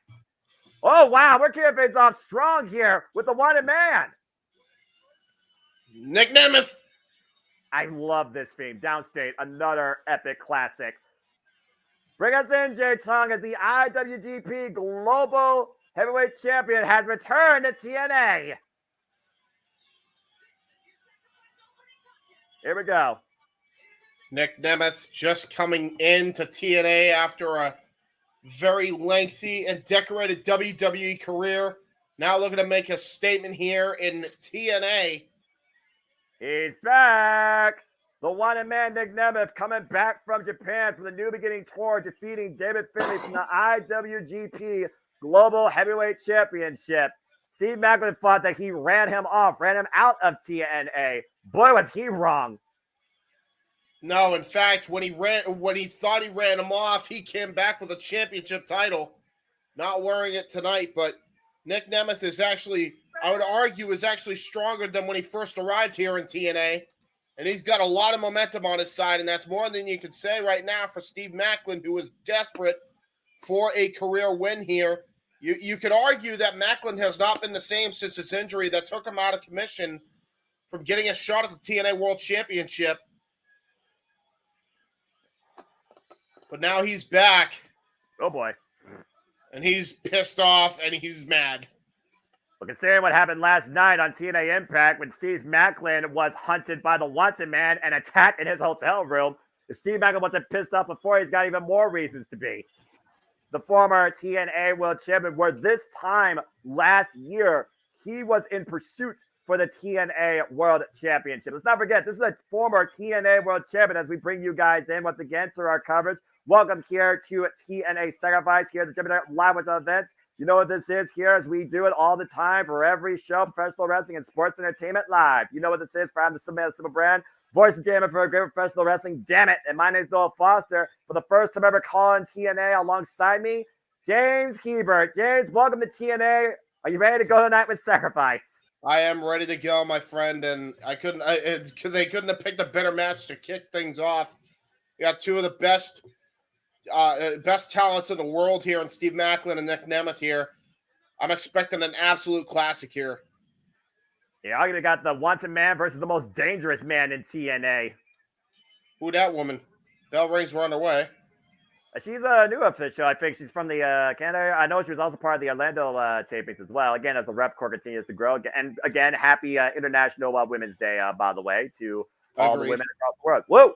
Oh, great elbow strike. And Steve Maclin might be looking for KIA early, and Nemeth rolls the outside for a reprise. I will say, why do the referees always got such a stern, like very, very serious face, very almost overly serious? I'm just saying. You got to remember what the official's decorum is, like me and play-by-play. You have to remain emotionless in an emotional situation. Yeah, but I swear, like, you know, D. Malenko in his heyday was like a lot more less stoic than a lot of these referees. TNA has always been rather stoic, though, especially in this new era. I think it just comes down to, like, I think the focus on the athletes in the ring when it comes to what TNA represents. And you see Nick Nemeth right now trying to get better. Maclin sends the real stuff. Sees the clothesline and picking up speed. Boatman trying to get the better each other. Drop kick! Great drop kick by Nick Nemeth now. He's going to try to get back into his mind. Stinger splash. Shout out to the now retired Great. And now he's going to go for a neck breaker. Another former TNA World Champion. Oh! Shoulder first into the post. Goes Nick Nemeth by Steve Maclin. That's a rude awakening if I ever saw one. Yeah, the right shoulder right into that ring post. And again, Nick Nemeth, he hasn't taken no days off. Again, he has been literally working nonstop. You're talking about a guy that's coming across the world from Japan, being in the ring with the likes of David Finlay, challenging Hiroshi Tanahashi, of course, is right now injured. Oh! Knife edge chop. Again, you can see the rage, the boiling, just fury out of Steve Maclin here. And a cover, lateral press, and Nemeth gets the right shoulder up. Woof. Yeah, I will say Nick Nemeth has been in some fights in his lengthy career. Oh, my God. Oh! But I don't know if he's been in a fight with a guy like Maclin. And again, you see right now, Steve Maclin trying to break down Nick Nemeth. And again, the whole thing about this is Steve Maclin says that Nick Nemeth is a poser, a faker. He's coming in here to TNA, suck the life out of it, and go on and do somewhere else. And he refuses to let that happen. He says this is his area of operations. This is his domain, his sandbox, his battlefield. And no one's going to give a damn what Nick Nemeth does. All people are going to remember is what the hell happened to Dolph Ziggler. And that's funny coming from a guy who was once forgotten. Yeah, it is. Boy, how times have changed. The man who used to job out to Dolph Ziggler is now making the guy job out. And Nick Nemeth trying to get back in this fight. He's been fighting his whole life. Irish whip, though. Oh my God. Torso first into the turnbuckle. Yeah, hard Irish whip. Great ferocity. Great velocity. Yeah, easy for you to say, right? Dropping Nick Nemeth. And now, geez. Knee right to the small of the back. He's been working on that back and that diaphragm too, Noah, ever since that modified butterfly backbreaker. Again, you see the way Steve Maclin right now is focusing on his attack. Again, we are talking about a former man that served our country, of course. So, again, there's one guy that knows how to pick apart an opponent, let alone strategize against them. It's Steve Maclin. And Nick Nemeth right now trying to once again back in this fight. Again, Nick Nemeth said he will die for his legacy when it comes to that title. And again, a backbreaker over the knee by Maclin. Cover, hook of the far leg, and a near fall. That was a Uranagi-style backbreaker. He got all of that, but it still wasn't enough. Again, as much as Steve Maclin, and we know how brutal he can be, we know how tough he can be as an opponent. We know Nick Nemeth has been in some underdog-like fights, but now he just dropped the knee right to the small of the back again, and now it looks like he's going for a modified camel clutch. Knee right to the small of the back so we can wrench even more pressure onto that upper back. And Maclin has done a great job here, literally isolating a body part and dissecting it. Take away the lower back, and of course you take away the danger zone, aka the zigzag of Nick Nemeth. Or at the because very you won't least, be able to pull it off. You won't be able to launch towards it. Or at the very least, when he does pull it off, he's not going to be able to capitalize on a quick cover. Again, trying to break that grip. Nick Nemeth does so. Kick to the arm. Finally creates separation. Now hooking up Steve Maclin. Wow! Olympic slam by Nick Nemeth, of all things. Shout out to an all-time TNA great, Kurt Angle. They might have bought some time here for Nick Nemeth as he tries to get his wherewithal here. Again, now another sticker splash. Here we go. Steve Maclin didn't plan for that. And again, thank you, Sting, the icon, now retired, former multiple-time TNA World Heavyweight Champion. The neck breaker by Nick Nemeth in the center of the ring. And there's the rude awakening that Nick Nemeth was trying to hit earlier. And there's those elbow strikes. Vintage Nick Nemeth here. If Roger Romero does clotheslines forever, I guarantee you Nick Nemeth will do these elbow drops forever. Trying to push the pace in his favor right now and literally flatten Steve Maclin here. Just repeated onslaughts of these elbow drops. Uh-oh. And oh my God, he's going to go to the top rope here. Well, he gave us 9 small ones. I guess he wants to go for one big one. Nemeth right now. Up high. And fly. Drops the elbow. And the cover, the arm tripped over, gets a near fall.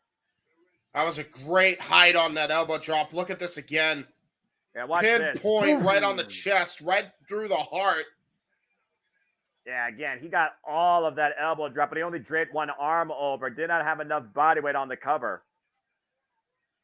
That was brilliant by Nick Nemeth. Again, was not able to get a full cover. I think mainly because he was just freaking exhausted from the beatdown he's been receiving. Looking for a famous there. Steve Maclin scouting it though. Kicks in the midsection. Once again, double underhook looking for KIA. Nick Nemeth once again scouting it though. By Maclin. Oh my! Oh Jesus! That was the back body dropped. That was a nasty landing to the outside. Yeah, and I noticed that Nick Nemeth was actually grabbing his head like he hit something on the way down.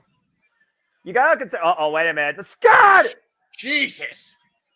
That tope suicida in between the bomb and middle rope wipes out Nick Nemeth. Now finally bringing it back inside the ring. Nick Nemeth laid out in the middle. What's Steve Maclin looking for here? Steve Maclin usually doesn't go to the top rope. Yeah, well, right now he's about to be a ballistic missile, but nobody home. Missile misses target. Famous sir connects. And a hook of the far leg and a near fall again for the wanted man. What is it going to take in this first ever singles encounter for one of these two to get the better of the other? Woof.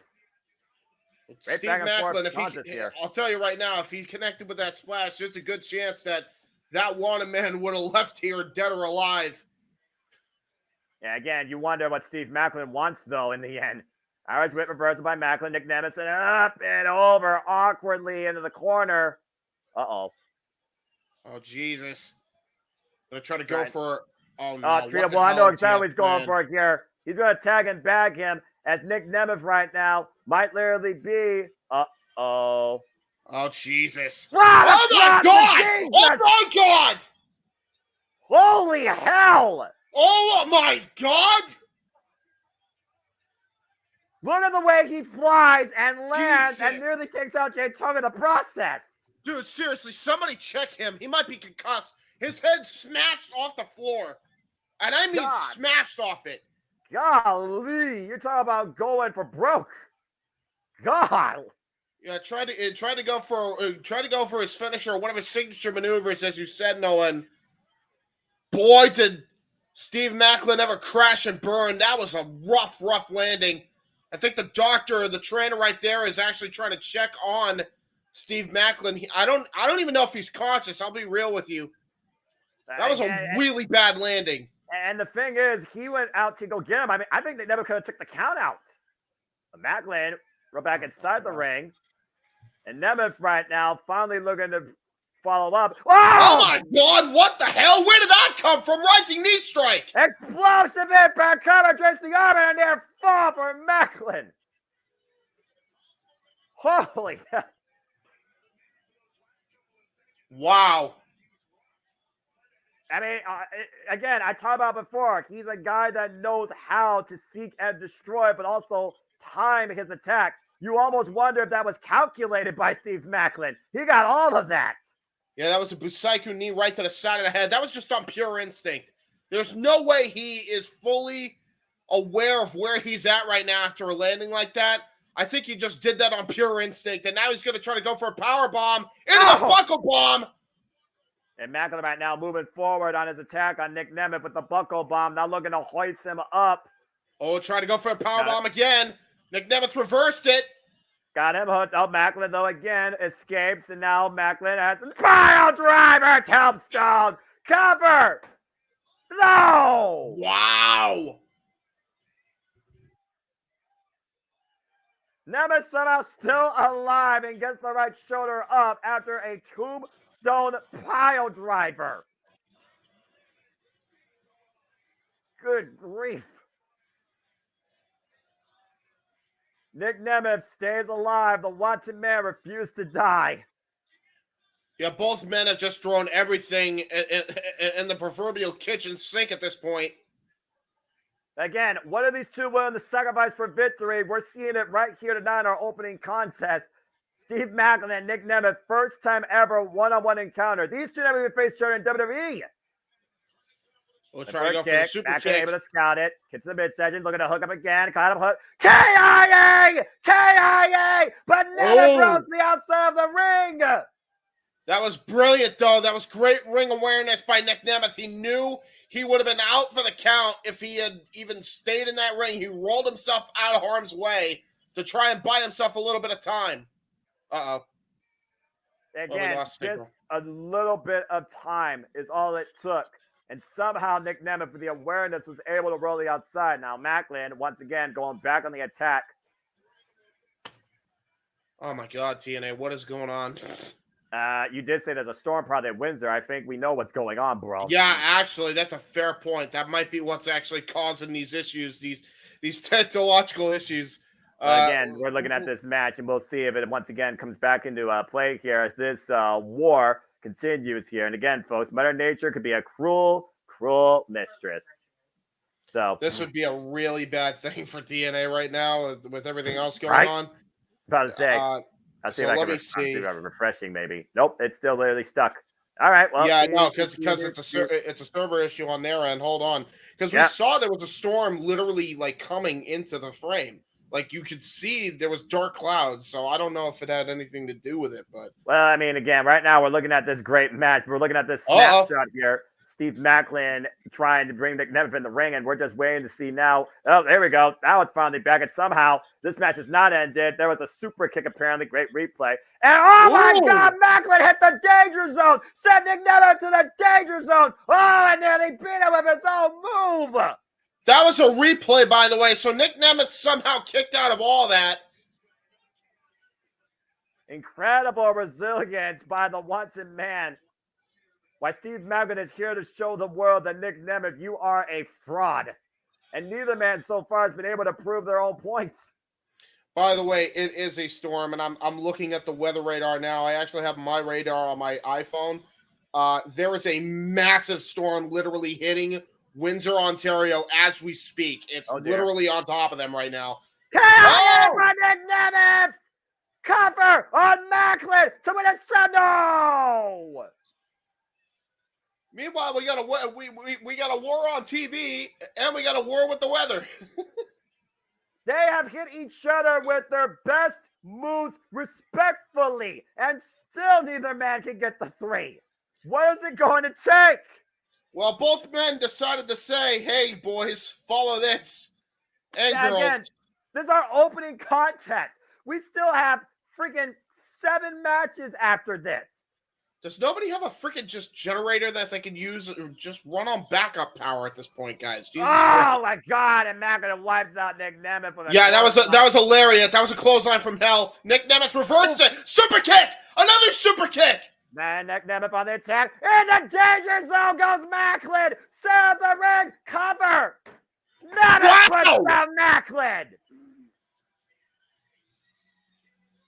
Holy hell. What a battle. The wanted man returns to TNA and snuffs out Maclin's mayhem. Hot damn, what a win. And again, James, we're just getting started. What a match. That was a great match. It's just a shame there was so many technical issues on top of it. Question, gentlemen. Yeah. Oh, What does he call the move formerly known as the zigzag now? danger zone. Into the danger zone. Okay. I suggest, just open suggestion here for us on the Multiverse of Media, we forever call it the knick-knack. The knick-knack. The knick-knack paddywhack. Instead of the zigzag, it's now the knick-knack. Knick-knack paddywhack, give a dog a bone. Wait, so what's the paddywhack and what's the give a dog a bone? He's got to have two finishers like that as well in his arsenal. He's just got to whip those out at some point. That's exactly what he needs, right? That's exactly what he needs. Yes, it is. Don't question it. I'm going to question it because you're both insane. Again, that's our pain in the membrane. Insane in the brain. Oh, for love of Pete, I can't escape this musical madness. And it's March, so of course March is full of madness. Ay, ay, ay. Just like Noah will be showing if Allie shows.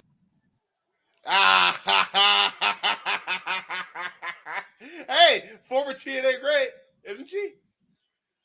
She is a former TNA Knockouts World Champ. And We're trying to catch our breath here, and I'm trying to get my sanity back after calling what a hell of an opening contest. As TNA Sacrifice right now is off to a strong start, even if Mother Nature tries to rule the night. Then again, Mother Nature might be the only thing that kills what won't die. PCO and Khan still to come tonight. No disqualification. Does Khan have what it takes to put down this anomaly? And James, you can talk about the next match after the MK Ultra versus Dani Luna and Jody Fair if you want. Knockouts for 10 chips is on the line.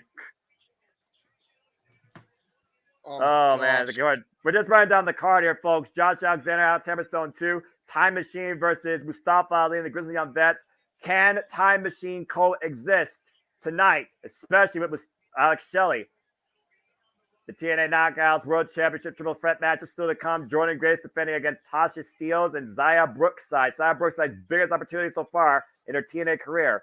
ABC defend the TNA World Tag Team Championships against the Systems, Eddie Edwards and Brian Myers. You can definitely expect Alicia Edwards to not be too far behind. Big night again for the System, and it all culminates with Moose defending the TNA World Championship against the world-class maniac Eric Young. And that will be our main event tonight as we go backstage to Jim Miller. So much data moshing, man. This is gonna be the story, the backdrop all night is these weather problems, I think. Because that storm is like right on top of them, the sweet spot of it. At the end of the day, I just hope everyone just be safe, period. Yeah, same. Of course, right now, Jim Miller is talking about the System. And again, the System, all hands on deck, the System in full effect tonight. But can the System work to its fullest capability, or will there be a malfunction? And will somebody come up short? Again, could we see the System adorned in gold by the end of tonight? As, of course, we see Brian Myers Edwards going off to prepare for their contest later tonight as Moose now speaks. Eric Young.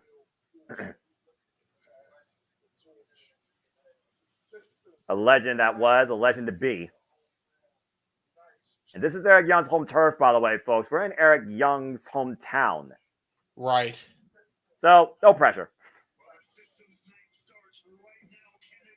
Now we got the TNA World Tag Team Champions on the line, ABC versus the System. We got a little Bullet Club versus the System on the line here. Well, again, after Chris Bay was pinned by Brian Myers, the System earned this opportunity. Myers pinned Bay last week on Impact in a 6-man tag match. ABC, though, successfully defended these titles against Eddie Edwards and Brian Myers at Final Resolution.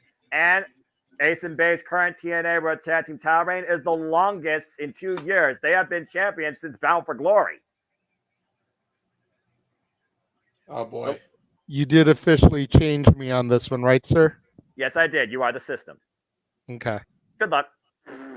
So, I think we just had another signal outage. Well, again, we're just going to have to wait and see as it gets together. But again, we could talk about at least the TNA Tag Team Championship. You figure about TNA Tag Team all-time greats. We're talking about Team 3D. We're talking about the Motor City Machine Guns. We're talking about Beer Money. We're talking about America's Most Wanted. Eddie Edwards, also a former TNA Tag Team Champion, alongside Davey Richards, American Wolves. Y'all remember that. And Brian Myers, of course, also a Tag Team Specialist, former Tag Team Champion, alongside Matt Cardona. Oh, yeah, and Trevor Lee. Thank you. As we get back to action here, the system has entered the building. And we'll see tonight if the system works, as Brian Myers and Eddie Edwards look to claim the tag team gold, and you see Alicia Edwards will be in their corner. Oh boy, what a great time to have system errors. Well, I'm just gonna say this: it'll take more than TV commercials during TV specials and Mother Nature to ruin my passion and my night, because this is gonna be a great show tonight. I can tell. Oh, wow. Are they not a part of the Bullet Club anymore? I think they still are, but the ABC truly is their own entity. So, yeah, they have a new time trying theme. Hey, James, think about that. You no longer hear that auto-tune. Yay! I'm happy about that. But The since ABC. this is the last time for a long time, I will do it just for old time's sake. Oh, God. I killed him with my gun. I think I'm on the run now. You feel better? Yes. Well, anyway. Rest in peace, Bullet Club theme in TNA for now. Yeah, I suppose that's true. TNA making the best of the opportunities that are presented to them tonight in front of the fan base on hand. I believe they're sold out up there in Windsor as well. Again, everyone enjoy yourselves and be safe. The ABC going into their latest defense against the system. This is, of course, a repeat encounter from Final Resolution. Dude, the Bullet Club, some people like the Bullet Club theme, and that's cool. But, man, oh man, is that one of the most uninspired theme songs of all time. It is some of the most blandest lyrics, and some of the NWO theme had more personality. I just want to jump in here real quick and address Dakota. There is a major storm over the venue where they are performing at. Yeah. Which is why there is horrible picture quality glitches. Yeah, that doesn't have anything to do with the cameraman. I wouldn't say the cameraman has been horrible. But the glitches and the picture quality is because of a major storm. Yeah, the Give storm them a is little bit of a really, break. it's harming their production. It had nothing to do with anything. There is a legit storm. I don't know if anybody has a radar app, but if you go and have a United States map right now, there is literally a storm that is right on top of where this pay-per-view is taking place, which is Windsor, Ontario, Canada. So just be mindful of that. Try not to be too harsh on them for that. They had no control over that.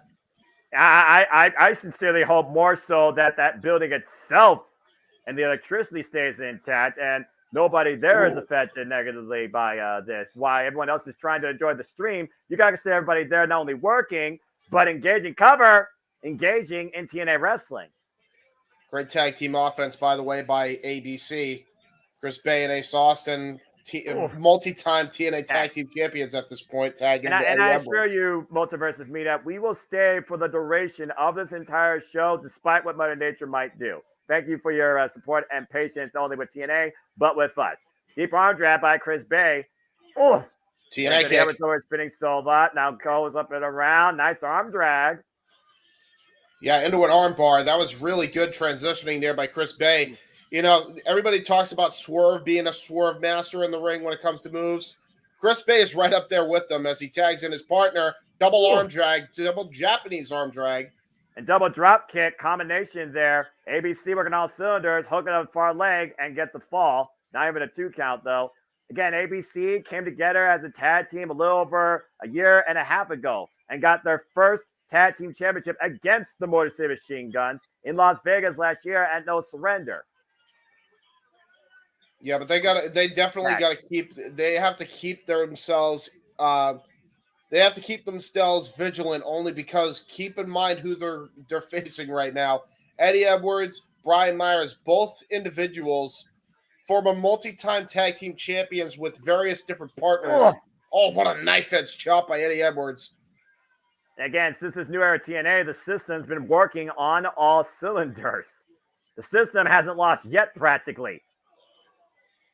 Yeah, the system is actually a well-oiled unit. Meanwhile, you got ABC, who, basically might as well be a subsidiary of a group that came from another company that's actually more prominent in a different company in the U.S.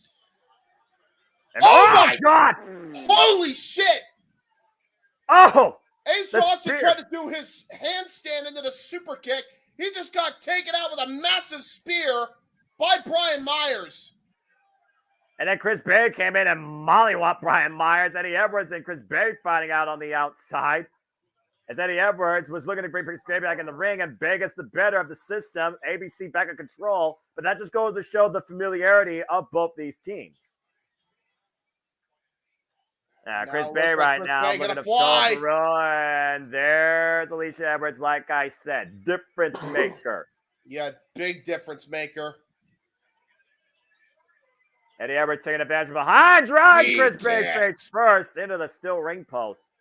Well, it wasn't pretty, but it sure is well effective.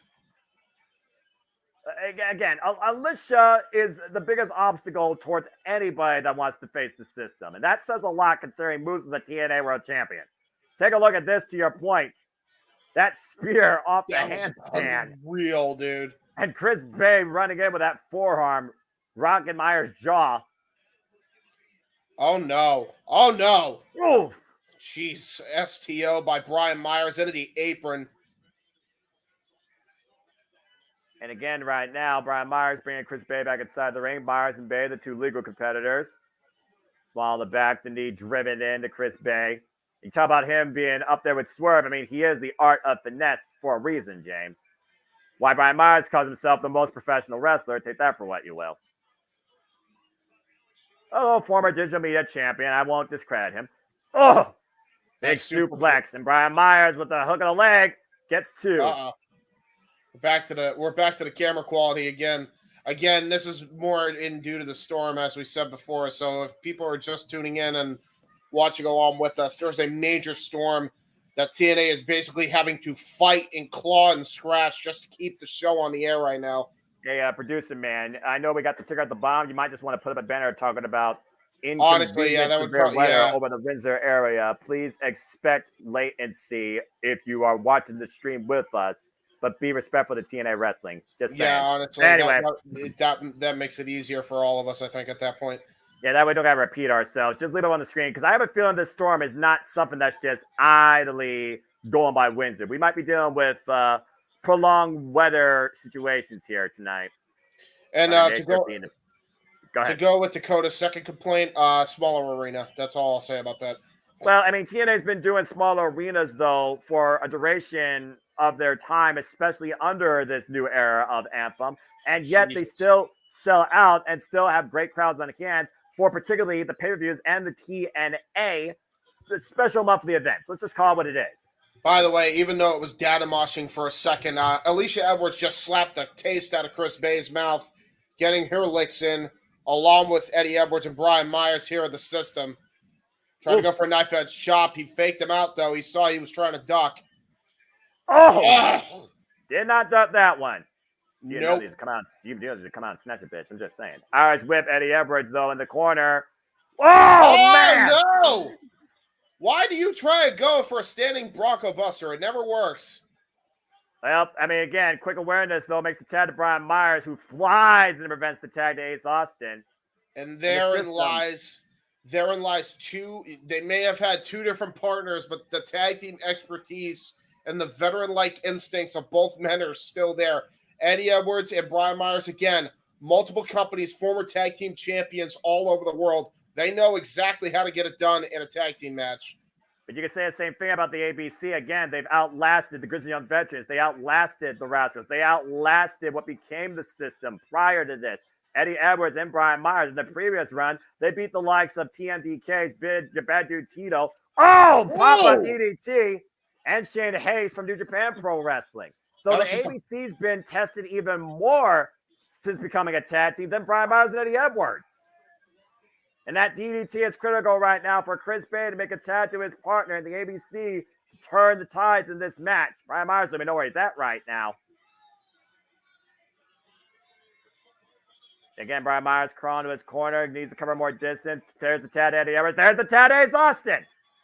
Now Ace Austin, like a house of fire, going right after Eddie Edwards, trying to go for a pump kick, got countered. Well, right now, Ace Austin with the hot tag off the ropes. Eddie Edwards bent over with the knee. Oh, man, big kicks on the head. Russian leg sweep. Takes Eddie Edwards down. Click, click, boom. But that leg drop by Ace Austin.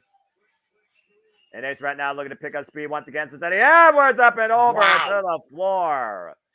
And now it looks like you have Ace Austin with a freaking dive. Lanja wipes Eddie Edwards out on the entranceway. Whoa! Brian Myers looking for a cheap shot.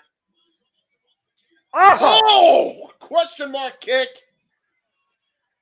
You want to talk about someone else that flows smooth? How about Ace Austin here getting the better of the system right now? 1 versus 2. And right now scouting, but you see the referee distracted. Cartwheel escaped and the thrust kick catches Brian Myers though. And Ace Austin coming in up the second. Oh! Rolling kick. Ace Austin with the cover, but you see him checking the knee and gets a 2 count only. Yeah, he wasn't able to get a full grip of that cover because he's trying to make sure his knee isn't too badly tweaked. Yeah, again, you wonder if he tweaked that knee at any point during this match to turn that last bit of offense. But a great comeback here for the ABC. Tad to Chris Bay. But is it enough to put the system down as Ace Austin looks like Eddie Edwards up? Oh! My God! Top rope elbow drop, the cover, and a near fall. Yeah, Brian Myers able to break up the cover. Look at this, though. Brian Myers sent to the outside, though.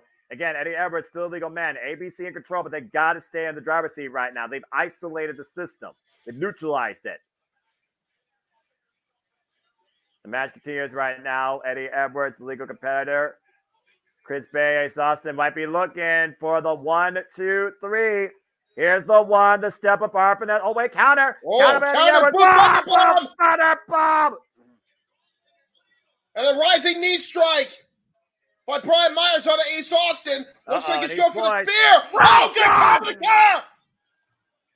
A spear intercepted with a freaking cutter out of nowhere by Chris Bay, and all 4 men are down. An art of finesse counteracts the spear and saves Ace Austin. Incredible timing by Chris Bay. Whoa. That was great. That was just a great timely counter by Chris Bay on the Brian Myers. Saving the match and saving his partner, being perfectly honest here.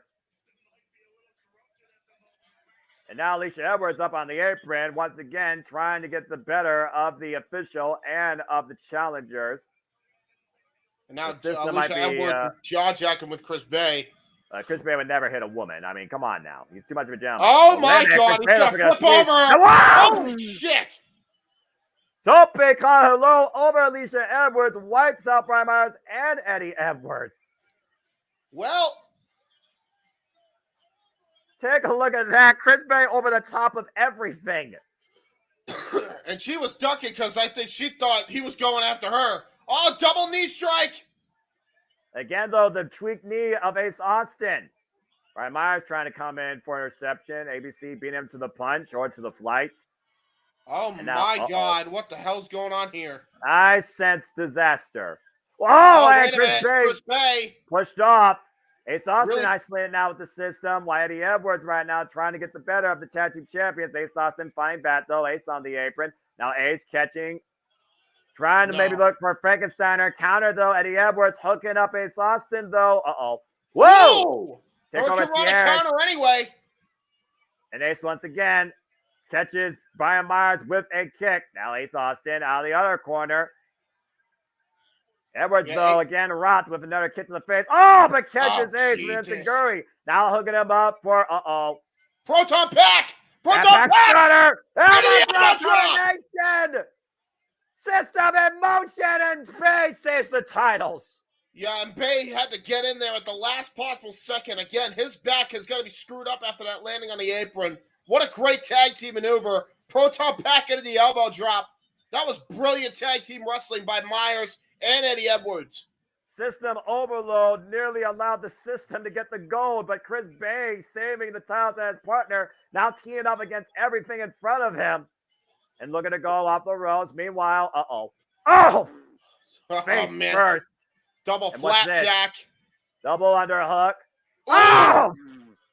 Double underhook into a release powerbomb by Brian Myers and Eddie Edwards. And Bay is out of commission again for the time being, leaving Ace Austin all alone in the middle of the ring.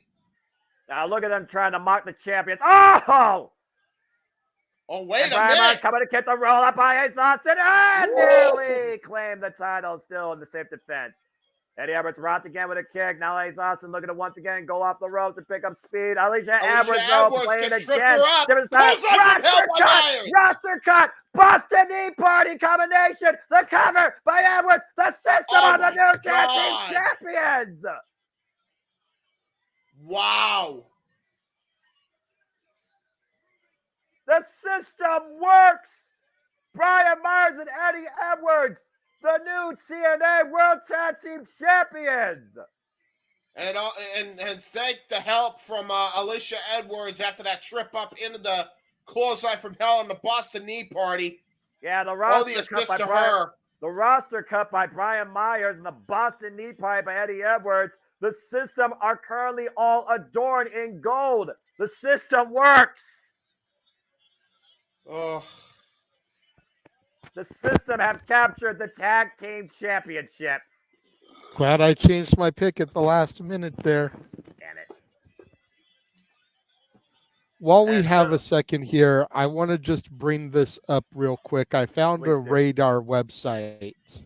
Yeah, that's exactly what I saw. That was horrific. That is what I know. People don't usually look at Radar as like a good indicator of stuff like this, but if you saw the first shot, the big black clouds in the standard shot looking over Detroit, Michigan, that's exactly the storm that was heading towards Windsor, Ontario, Canada. They're right in the midst of this horrific storm right now. Like, whatever that system is, they in the midst of it. I think that might be a windstorm of some kind because there's a lot of green and yellow in there. About to say. I don't know if you guys can see the blue pin. I don't know if you guys can see the blue pin, but that is Windsor, Ontario, the blue pin. They're in the heart of the storm. It's literally going over them. Yeah, like they are right in the midst of that. So right now, the people in that arena, they're the safest place right now inside that arena. Like, they should not be out in that storm right now, especially if I know weather around the lakefront the way I know it. Yeah, you want to be inside at all times, especially if it's a windstorm, and I think that very well might be. That's showing every indication that it's a windstorm. Hey, by the way, I'm not just a wrestling fan. I'm very nerdy with weather. So there you go. Fun fact about James Hebert. Thank you, James Hebert. Again, and now we'll go to the Renegade JJ Williams on sports as he talks about the latest with the never mind. As we return I was back just going to say, so let's try to be a little bit lenient in the production values again to those of you watching at home, whether you're watching on Triller, whether you're watching on TNA Plus, whether you're watching on Ultimate Insiders on YouTube. Let's try to be a little bit understanding with what they are going through. They are still putting on this hell of a show for us, weathering the storm quite literally, if you'll excuse the dad joke pun. And figuratively. We watched the Monster Khan start to come out to the ring for his matchup against the French-Canadian Frankenstein, PCO. Well, if Lightning wasn't already over Windsor, Ontario, Canada, it's about to be inside the impact zone. To your point, we're about to see two anomalies clash as I was about to say, takes on Khan. If there's a storm, that storm might as well be the calm before the storm as compared to what we're about to see in this match. Khan with a microphone in hand. What's on this man's mind? Oh, no, not again. Not again. No! Oh, God. No! Leave the poor man alone. What did they ever do to you, Connor? What did they do? The timekeeper does not get paid enough for this. Oh, Jesus. Can I just say real quick, Jeff is going to look back on this watch along and be like, when did they decide to do an impromptu weather report? What the hell's going He'll on understand. I'm sure he will, but I'm sure the first thing he's going to say is like, what are they talking about? Why is there a radar thing? Imagine that's the first thing he tunes into is like, why is there a radar of weather on my screen? James Hebert and the Swimmin' Noah Foster and JJ Williams, your local weather team. Stay tuned for news details at your local broadcast time. Oh, God. Multi-talented, multifunctional. And Khan right now might be, oh, he's got something to say. Oh, boy. He's the baddest man in TNA. Why are we rhyming all the time? What's going on here tonight? From Dr. Seuss to freaking Weatherman. What the hell are we have? What else are we going to be tonight here at the JMN Multiverse of Media? Oh, boy. You know what's funny, James? I think PCO's jaw-jacking botch. I think Khan's jaw-jacking and PCO's entrance is going to be longer together than this no disqualification match. Well, fair enough. God damn it. That's the first time my own grab has been used against me. So wait, they're fighting each other? James, this is a no disqualification match. Why did you not see the graphic? Did you not see the graphic? I did, but why is he introducing him then? Out of respect or some shit? I mean, when you think about what happened with these two crazy buffoons at No Surrender, the what? Well, screw the entrance. PCO's here. I think these two should be a tag team. I think these two should be friends. I think these two could be very great, maniacal, scary friends. And here we go. The brawl has started. The bell has rung. I don't think Frankenstein was ever friends with the mummy. Oh! Hey, this is first time for everything. I guess. And the first Trash time can.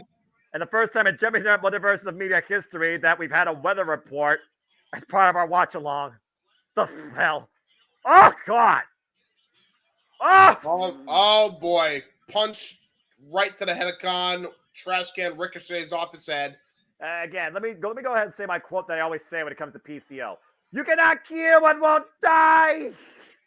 He just hit a clothesline. By the way, those trash can shots might as well have been the Thunder. Yeah, well, where's the lightning? Usually we get the lightning with PCO. And right now PCO hooking up Khan and oh! Ow! Ow! I think that may have hurt poor PCO because he cut the end of the trash can that was sticking up and that thing did not flatten. Do you think PCO feels pain, though? I'm just saying. This is the same guy that was lit on fire, driven into cinder blocks face first, ran over by a car, ate battery acid. I'm just saying. That is fair. He does scare me. He scares me quite a bit. Nothing on this anomaly. I'm just saying. No, PCO, listen. Just because Darby Allin dove off the stage doesn't mean you have to make a similar contraption. Stop it. James, with all due respect, I don't see glass, and I don't think PCO is that crazy. You know something? Anybody else get the feeling that PCO could actually pass off as Darby Allin's father? Oh, God! Well, when he takes bumps like that. As he falls from the apron back first through 4 chairs that he set up, courtesy of Khan the right hand, and PCO's back right now, gotta be in a world of hurt if that thing feels pain. Okay, we're talking about Perfect Creation 1, the living French reincarnation of Frankenstein, a guy that's a former Ring of Honor world champion, and at 50 plus years of age, still fighting like a madman. Hey, and don't forget, he's a former WWF World Tag Team Champion. Of course. I remember I covered WrestleManias before. Oh, conjuring back first in the steel ring post. And PCO right now trying to render Khan inert. Driving him again, his vertebrae against the ring post. PCO chants raining around the Windsor, Ontario arena here. And face first into another trash can. I don't think that's the last trash can we're going to see here. Again, ow. How do two monsters settle things? How do Godzilla and King Kong settle things? Just saying. Well, I mean, they would destroy the whole city. They'll destroy each other in the process, though, James, till one's left standing. And PCO right now picking up speed. PCO flies! What the hell? Oh, my God! He hit a cannonball, but he almost necked himself on the ramp doing so. I'm surprised PCO has a neck, if I'm being honest. Yeah, you think? Yeah, you know, we watch New Japan Pro Wrestling and talk about Tomohiro Ishii and the fact he has no neck. PCO might be getting pretty close.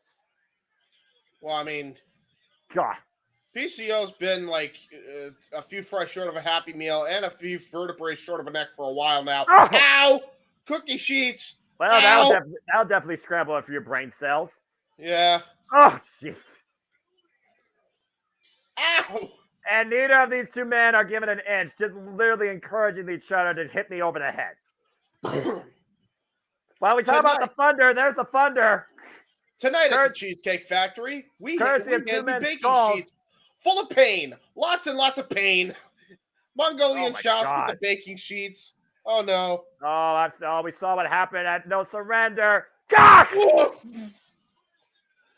PCO planted on the stage. No give there. He hit a release protoplex onto the ramp, bro. Did you hear the thud? Ow. Oh, yeah, I heard it. Oh, no, not again. Not again. Oh, Jesus. Golly. The way that body just bounced off that unrelenting entranceway, no give there. On the stage, PCO's spine gets compressed. I mean, again, we're talking about two huge, giant men here. But come on, there has to be some extent to the human body and the punishment it could take. Oh, not again. Not a third time. Third time. Oh, God. Ow. And somehow PCO is still telling the referee, again, referee's leniency. It's no disqualification. The referee could call us anytime he wants, as Khan right now already seems to declare victory. And Khan right now looking down at PCO, but PCO might be once again resuscitating back to life. James, I think PCO is still alive. Yeah.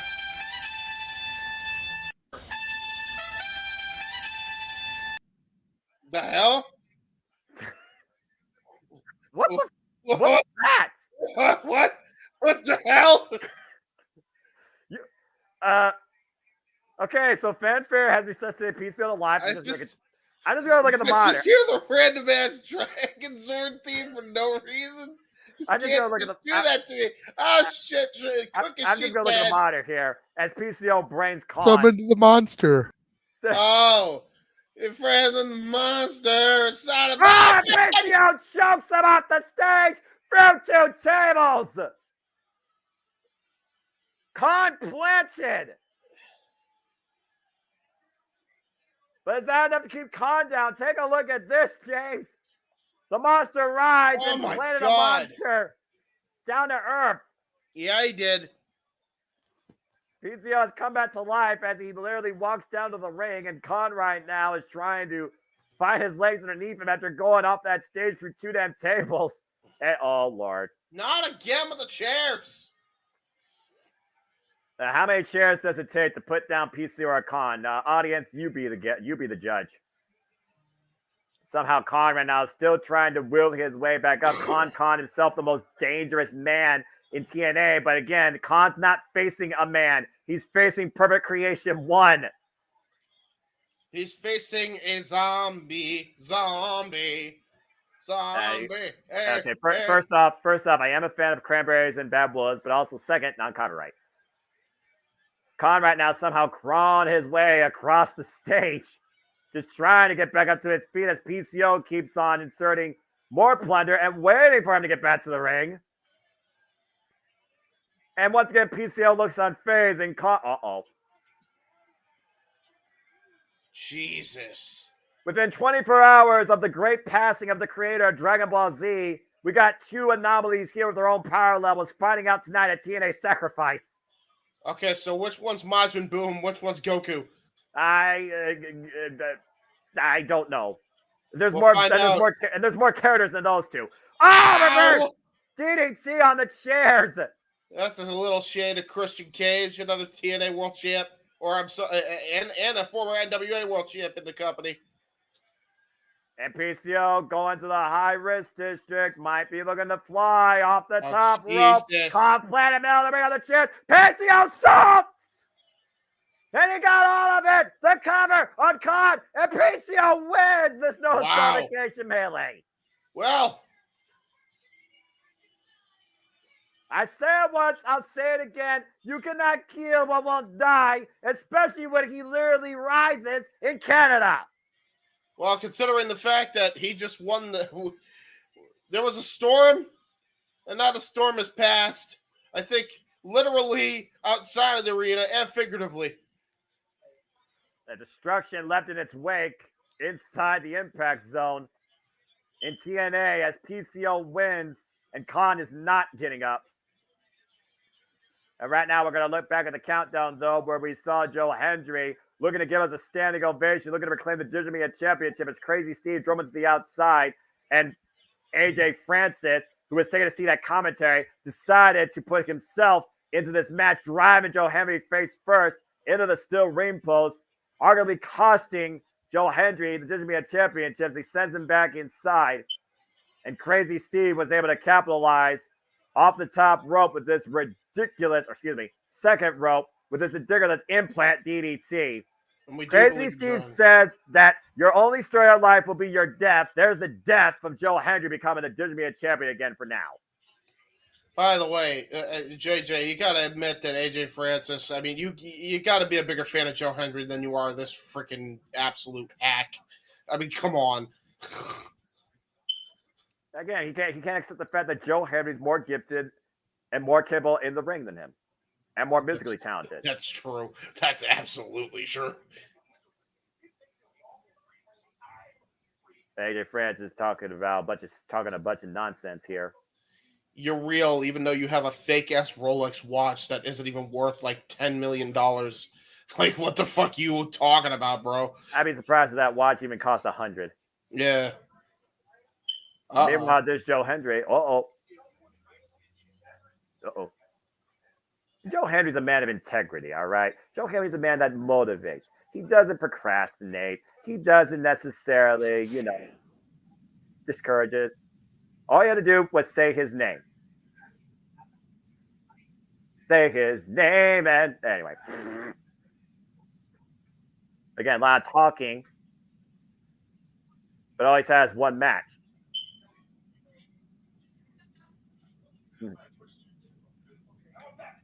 Uh-oh. Oh, my God. I don't want to see AJ Francis in the ring anymore. Well, I mean, again, it's Tina Morella, director of a party. No, I don't want to see him doing a rolling tumble outside the ring again. I don't want to see it anymore. Well, unfortunately, it's official, folks. Joe Hendry goes one-on-one with AJ Francis this Thursday on TNA Impact. Still to come tonight, you see our challengers for the Knockouts World Championship to Jordynne Grace's throne. You see Tasha Steelz and Brookside preparing for the triple threat that's ahead as Jordynne Grace adorned in the white and gold. Let's continue to add to her constantly growing legacy and defends the TNA Knockouts World Championship. The fighting champion that she is. But speaking of fighting champions, get ready for something beautiful and violent. MK Ultra defends the Knockouts World Tag Team Championships against Dani Luna and Jody Fret. After Dani Luna and Jody Fret have gotten the best of each of the champions, can the champions get it done tonight? Yeah, here's the problem, and here's my answer to that one. Good luck. They're going to need it. Oh, look at that. They have a team name now in Titantron. Dani Luna and Jody Fret are Spitfire. And that makes sense when you consider the high octane. Oh, shit. Well. I mean, I'm not surprised. You pissed off Killer Kelly and Monster Slamovich. You're going to die. Yeah. They didn't even wait. We didn't even get to see the entrance. Now I want them to kick James, I know you're so disappointed. I'm very disappointed. Kick their ass. Kick their ass. Monster Slamovich literally wrapping a chain around Jody Fret, dragging her like a dog. Oh, my word. Oh, my God. Holy shit. All right. That's how you break a neck. I don't know. Maybe this again, we talked about MK Ultra, what they feel, what they're like as opponents when they just want to play with you. MK Ultra wants to kill these two. I don't know if they want to play anymore. I think they want to break their toys here. Again, Killer Kelly lost to Jody Fret on Explosion. Masha Slamovich lost last night to Dani Luna on TNA Impact. And this is all before the bell. It's all legal. Dani Luna wipes out Masha on the floor. Good God. By the way, I just noticed that that's the dog collar that they had the dog collar match in that they're using. Oh, yeah, that's correct. Again, they were bound by circumstance. And you got Killer Kelly right now with a clutch on Jody Fret while Masha's fighting Dani Luna. I want to add, by the way, this match has not officially started. No, why would it be? I mean, I don't mind beautiful violence. I'm just saying. Thank you, by the way, to everybody that's watching across all channels in the Multiverse of Media. Please subscribe, comment, tell a friend. We do this for all the pay-per-views, PLEs, for all the biggest shows and all the biggest companies, all the time, live. And if you're loving what you see, please show your love and support. And also Super Chat Casting Studios. Snowbound and Dani Luna on the floor. It's as simple as that. All I will say is a sadistic smile as she wiped out Dani Luna on the floor and Jody Fret isolated. Jody Fret being checked by the official on Celia, she can compete. I think this match will officially get underway here shortly. And Jody Fret, also from Canada, you know she's not going to go down like that. The rings are underway. Yeah, Jody Fret is in an uphill battle at this point. Yeah, no kidding. Oh, wow. Finding a handicap. Okay. But again, Jody Fret, she's not just a Spitfire. She's a wild thing. She's a wild child. Get to the midsection here. Jody Fret also trained. Oh, God. Jesus, savant kick to the jaw. Hello. I also want to add to the fact that Jody Fret is trained by the walking weapon, Josh Alexander. Well, right now, she ain't a walking weapon because she just got neutralized. Yeah, right now, Masha Slav is ragdolling literally by her hair. Jody Fret. Oh, my word. Jesus. Yeah, again, man. Masha just keying off on Jody, the cover. And a 1 count there. She knocks the win out of Jody Fret. Somewhere in Austria, now residing in some part of the United States, a certain former or current Intercontinental Champion in the WWE is smiling from ear to ear at this violence. Yeah, just wait till one of his students gets in the ring. Ring comp represent Killer Kelly. As Killer Kelly right now is loving what she sees. Ow. And Jody Fret fighting from underneath, though. Again, teeing off body shots. Masha, though, getting the better exchange. Dani Luna nowhere to be found yet, by the way. As it literally is a handicap right now. Irish whip. Jody Fret falls up at the clothesline, though. Clubbing Masha in the corner. Jesus. Getting off on her with that forearm underneath the chin. You see right now Masha, mouth wide open, gasping for air. They're trying to go for an exploder suplex, by the way. Oh, boy.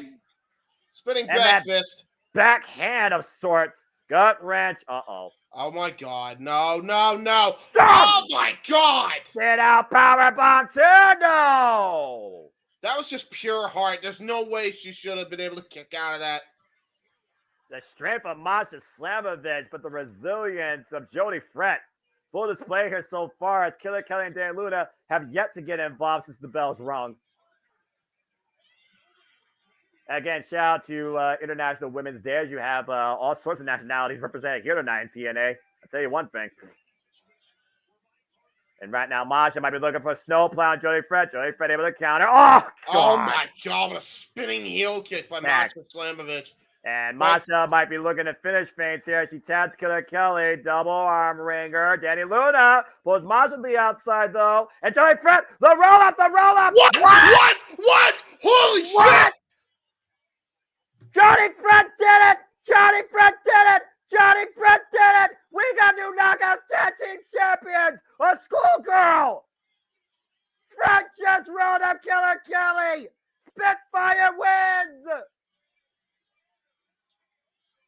What the hell just happened? A title change. The plan by MK Ultra backfired, and Spitfire wins. We have new TNA Knockout with Tag Team Champions. I don't believe it. Jody Fret endured the punishment, and Masha is absolutely furious.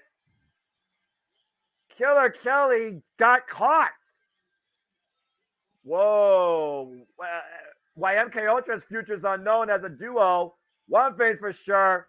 Congratulations to Spitfire. Jody Fret and Dani Luna are your new TNA Knockout World Tag Team Champions. Incredible. What the fuck just happened? Well, as we try and regather ourselves, let's prepare for Josh Alexander versus Alex Hammerstone 2. All the Canadians are winning so far tonight. Will the trend continue? JJ, speak. I called it. I don't like you right now. I don't like you right now. I just want to tell you that now. I don't like you right now. They just beat their ass and then they just won with one move. Yeah, literally. I thought the biggest threat was MK Ultra's pre-match assault, and all it took was a counter to their finisher. Danny Luna put Masha to the outside. The legal competitor, Killer Kelly, got rolled up schoolgirl by Jody Fret. Jody Fret wins it. Wow. I can't wait for this match, by the way. I don't know what to think right now. I'm shocked. I'm really. This is TNA where crazy shit happens. I'm okay with it, but I'm also shocked by it. TNA keeps me guessing again, but that's women's tag team. An onslaught of punishment and a simple schoolgirl, just like that.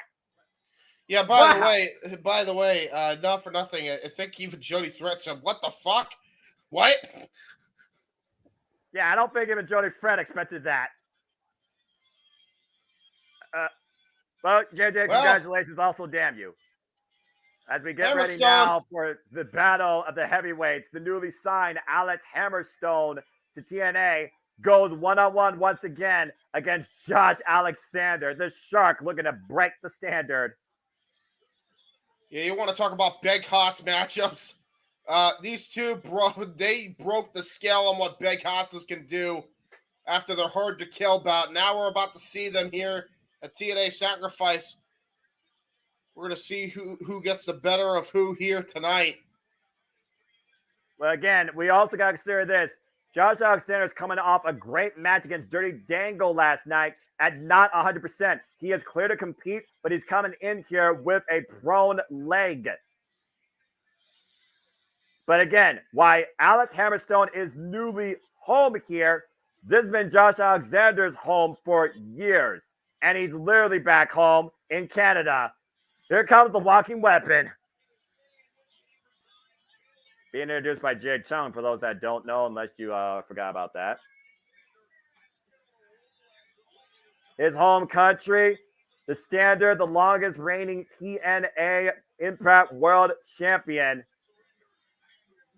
Josh Alexander has been on a roll as of late, though, in the new era of TNA, picking up wins against Dirty Dangle, Simon Gotch, and his first win, of course, against Alex Hammerstone. And also, of course, reclaiming a victory against Will Ospreay. And, of course, Josh Alexander only has one thing in mind, and that's getting back the TNA World Championship, James. But you could argue right here, Alex Hammerstone, was the biggest threat right now to that momentum. I tried to go for a pump kick right out of the gate. Hammerstone right now knows that Josh Alexander is banged up, and there you see it right there. Let's not forget, that left arm is a surgically repaired tricep. And right now, Josh Alexander, still. Yeah, and again, Josh Alexander right now trying to control the early going, trying to snuff out that small rally. As you see, #sacrifice is trending. So be a part of the conversation, and thank you all for tuning in. Hope you are enjoying our coverage. Please subscribe, comment, and tell a friend. This has been an incredible night. Backdrop suplex by Hammerstone. Josh still able to hold on the float over, though. Still with the side headlock in play. Yeah, that's kind of what he has to do. He's got to withstand some of these strong grapples by Alexander Hammerstone. He's either got to end it quickly or he's got to maintain the pressure across that cranium, trying to take the air out of Hammerstone so he doesn't have as much oomph in his grapple, or in his grapple game, rather. Well, again, Alex Hammerstone has that nightmare pendulum. Josh Alexander has guys. Spike. And Attila, welcome to the festivities. How are you doing, my friend? Where have you been lately? I am hungry. I haven't eaten, so may only be able to stay on for a little bit. I came on because I had time, but who knows after. Well, again, we are Nola, and all three of us are TNA, and one of these days, all three of us need to get our streams all in sync and be uninterrupted and actually enjoy a show called together. And again, that's always a pleasure. And again, folks, please follow Attila at Rangers of Wrestling. God, back body drop by Alex Hammerstone and Josh Alexander. where it's always wrestling time all the time, and follow her work with Body Slam as well. And congratulations on that. So I hope that's going very well. Thank you. Well, I'll leave you to eat if you got hot food, because I know hot food's better than cold food. We'll continue with the hot nonstop action. Again, you and I actually, dinner isn't ready yet, so I can stay on until I have to go make dinner. That's fair. So let's go ahead and talk a little bit, because you follow TNA Hard to Kill. You saw what these two men brought. Alex Hammerstone newly signed the TNA. Would you consider this more of a must-win for Alex Hammerstone here in this case? I'd say so. Well, right now, what makes Hammerstone so special for you? Because you've never seen Alex Hammerstone before TNA Hard to Kill, did you?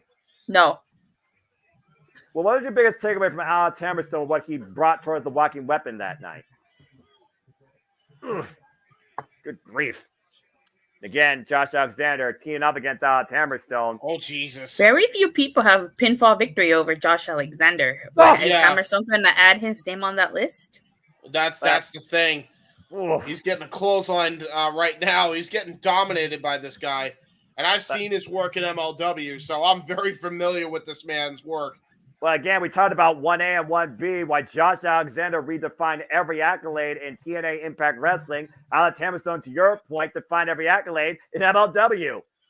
Yeah, honestly, 1A, 1B for sure in the indie scene. And also too, didn't they just say Josh Alexander was cleared to compete? So that may play a factor into this. Yeah, again, he just got cleared for it. Yeah, did all that work to that leg, and was trying to exaggerate that surgery repair torn tricep in the left arm. So Alex Hammerstone has 2 targets here so far. Josh Alexander not showing any wear or tear or the scars of battle. I have to say, this hasn't been a bad show. My biggest complaint, obviously, has been the production issues. There's a reason for that. There's a major storm that literally I saw. The worst of it just got passed. And Alex Hammerstone just planted Josh Alexander with a powerbomb on the apron. At this point, I don't blame that on TNA. I just blame that on Mother Nature being a biatch. Cover 2. Well, that's nothing new. And a 2 count for Alex Hammerstone. Sold out crowd in Windsor, Ontario. And again, I hope everybody there have a safe trip home and enjoy the rest of the show. And also, if you're part of the tapings, enjoy yourselves too. As again, Impact continues throughout the year. We got Rebellion Las Vegas, where Tatilla will be there. Oh, the shot. Maybe JJ will be there. We can get hashtag Renegade to Rebellion. Yeah, again, get that. Hey, producer man, get that PayPal link up and let's promote that. Yes, exactly. And also, of course, we have Under Siege, which me and Tatilla, possibly James as well, will all be covering here May 3rd. That's Friday, May 3rd from the Armory in Albany, New York. And again, Hammerstone working over the back. And again, folks, let's get the Renegade to Rebellion. You see the QR code, scan it. Donate if you can. A super chat's also worthwhile. Kesling Steelz. Let's get the Renegade Rebellion, and maybe he'll one day now finally believe in Joe Hendry if seeing him live and seeing what he's capable of in professional and TNA wrestling. I'm surprised that match is happening next week. Yeah, right? Yeah, you and JJ enjoy talking about AJ Francis as Alex Hammerstone is taking it all in. The damage done to the walking weapon, Josh Alexander. Hammerstone, though, should know better. You do not turn your back on Josh Alexander, nor do you underestimate him. I don't care how big you are. Yeah, and right now, right now, Hammerstone has got full control here, and he's just dissecting that back of Josh Alexander. You see Josh Alexander grabbing the small of the lower back, to your point. I'm launching Josh Alexander hard into the corner. Alexander right now looks like a very vulnerable man, worn down. Now trying to fight back, clubbing right to the side of the head of Alex Hammerstone, and one shot was all it took. Oh, God! Jesus! A deliberate blow by Alex Hammerstone drops the walking weapon. That forearm and knee lift combination with the ropes assist rebound. Damn. Menacing right there. Alex Hammerstone is a menacing figure, by the way. He looks bigger than Josh Alexander, and that's a rare thing to see. Yeah, and that's the thing. Hammerstone towers over most men. The only thing now who could probably match him muscle-wise is probably Jake something, of all people. what's his name? And bear hug right now. And of course, Jake Something has made his intentions known. He wants to go after the X Division Championship. And still to come tonight, we will see Ali and the Grizzled Young Vets take on Time Machine. Mustafa Ali, our newly crowned I X felt Division bad champion. for the Good Hands. They were replacing that match. Look, in politics, you're only as strong the campaign you have as the party members that support you. The Good Hands respectfully support the campaign, but clearly a leader needs to know when change is needed for the better. Good Hands did their part, but you need to invest in something with a bit more, I would say, experience. Oh, gosh! Yeah, to be honest, the Good Hands don't impress me all that much, so I ain't perking up about it. And right now, I was impressed with that freaking belly throw. Hook on the near leg by Hammerstone. Gets a 2 count. That was a great belly-to-belly by Alex Hammerstone. He's just absolutely dissecting, as we pointed out, all the whole match, Noah.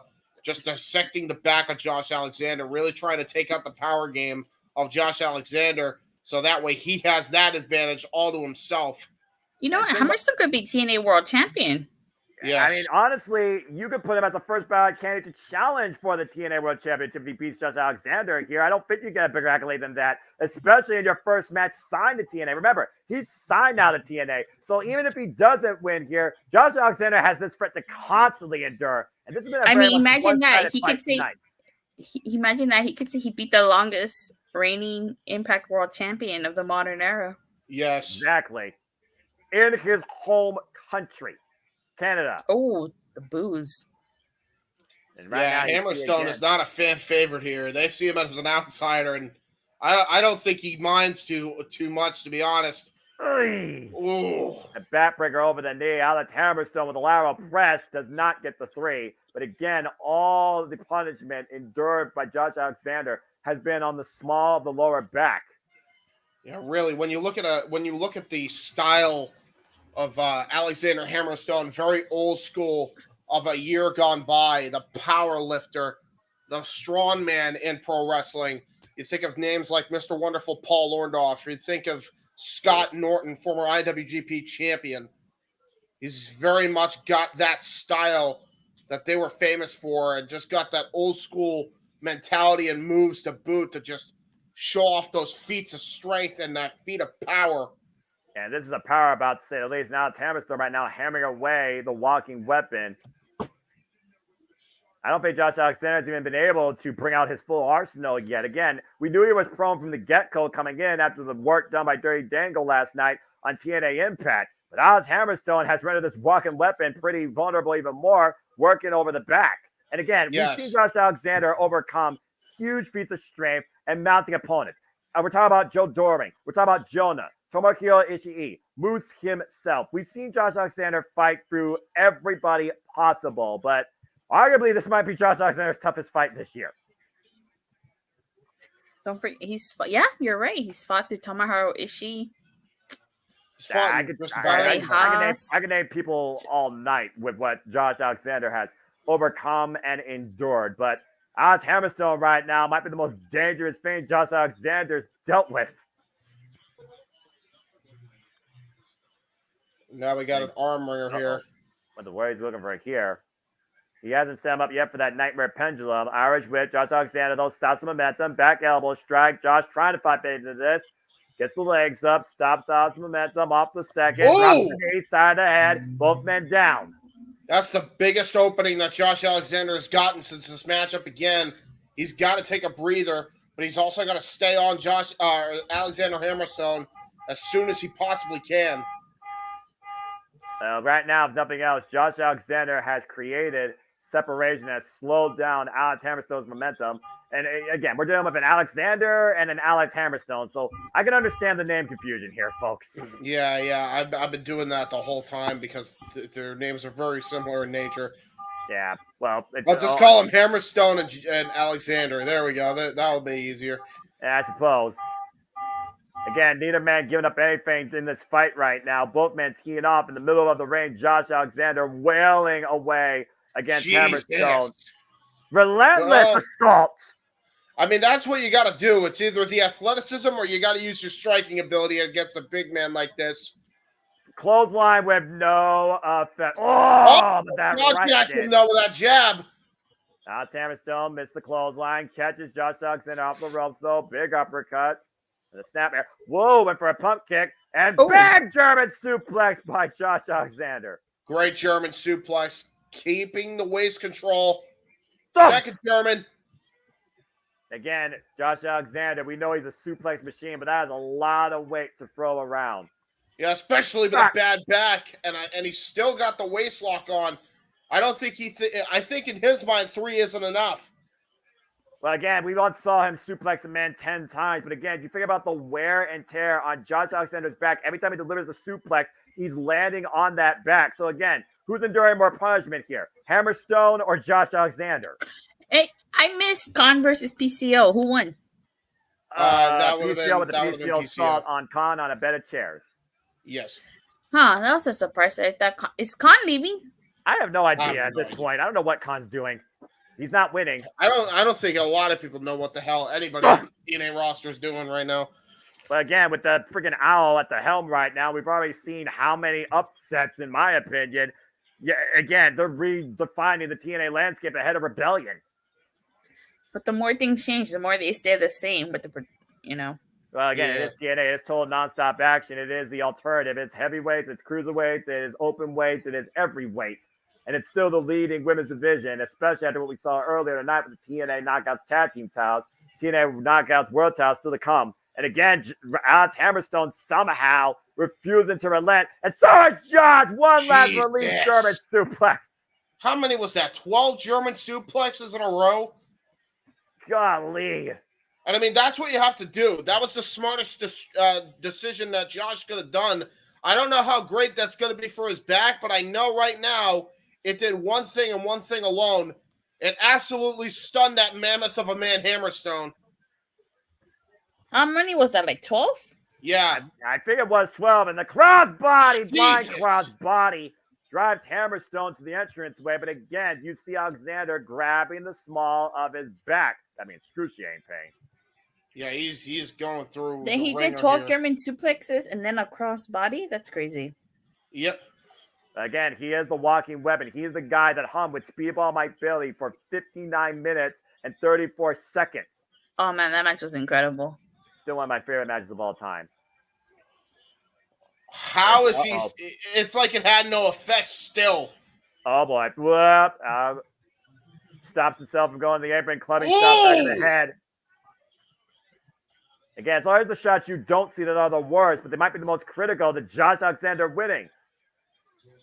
Alexander trying to build up momentum here, trying to maybe hype himself up, trying to fight through the pain. Creates distance between Hammerstone, and what's Josh thinking here? This is not smart. The other side of the ring, Johnson. Wow! Oh, he got it! Full on tope Konica low. Wipes out Hammerstone. He got it. Again, and he landed right on his back on the apron, by the way. Wow! Close on from Toronto, the cover, and no! Ooh. Shockingly. You don't see Josh Alexander pull out moves like that often. No, you don't. Well, Josh has to do anything at this point to try and get this big man to his shoulders to even stay on the ground for 3. I know it happened already, but I wasn't a fan of MK Ultra losing the tag belt so quickly after that really kind of shocked me. And then that was really Masha Samovich attacking Killer Kelly. Yeah, again, I'm not sure. sure. Oh my gosh! And I think I just saw the mouthpiece of Josh Alexander get knocked out of his mouth. Oh, it did. Oh, yeah, he got brutalized by that forearm shot. Hammerstone right now. You see him tapping the TNA turnbuckle. That's a statement right there, if you all know what I mean. As Hammerstone to the top. What the hell? Missile drop. Wait a minute. Josh Alexander able to scout it. And the ankle lock applied. He's got to get that grapevine in. Again, Hammerstone, though, the size of this man, able to try to reverse the pressure. But Josh exactly why I said he needs to get that grapevine. He's got him in the center of the ring, though. Get that Holy grapevine shit, he in. got it. Trying to find his way out. Pushed up. Whoop, whoop, whoop, whoop, whoop, whoa. Official almost got that. Hammerstein. Oh, no! Oh, no! Well, that referee's dead. Somebody call his Oh, parents. my God. Somebody get the body. Well, this is a unique circumstance. Hammerstone's like, well, casually. There's the grapevine. Now you get the grapevine. Well, again, Hammerstone gave Josh Alexander the opportunity, but there is no referee. I don't think Josh Alexander's aware of it, though. And Hammerstone's in the middle of the ring, and he taps. But again, there's no referee. And Josh Alexander just realized that. Here's what happened with the Virtuosa and Tony Storm at Revolution. Don't bring that up. I'm so mad about that. Yeah, you and me both. We'll talk more about that later. Long may she reign, though. Again, I'm glad Long may she fucking reign. In a grand stage. Double underhook as Josh Alexander stays in the assault. Might be looking for the C4 spike. Hammerstone counter, though. What a pick up. Whoa! One kick to the groin. Oh, boy. Hammerstone you blowed him, man. He just pulled an Allen Angels. Hammerstone is out to prove a point, folks, by any means necessary. He's not here for TNA. He is here for himself. This shark is hunting his prey, hooking him up. Uh-oh. Yeah. Nightmare pendulum bomb! And a hook of the near leg, and Hammerstone wins his debut in TNA. Signed. What was the name of that move? Nightmare or what? Nightmare pendulum. Pendulum. Yeah, pendulum bomb. I remember that used to be the elevator. And arguably, Alex Hammerstone might be Josh Alexander's biggest nightmare. Take a look at this. Wow. Boom! I remember when that used to be the elevator. That was a Matt Morgan special. But either way, Josh Alexander went down to the ground. Hammerstone wins. And you figure about this as well. The headgear exploded off Josh Alexander after he hit that. Hammerstone claiming a trophy tonight. To some, you may be shocked, but regardless, Alex Hammerstone is your winner tonight at Sacrifice. Walking weapon neutralized for now. He becomes the fourth person to pin Josh Alexander, no? Yeah. At this point, I believe you're correct. Uh-oh. As we got a moment to breathe here, a very good match, and clearly Hammerstone's out to prove a point here in TNA, whether the fans support it or not. And we'll wonder tonight if Time Machine can get on the same page. Can Alex Shelley be trusted, and can Alex Shelley trust his friends?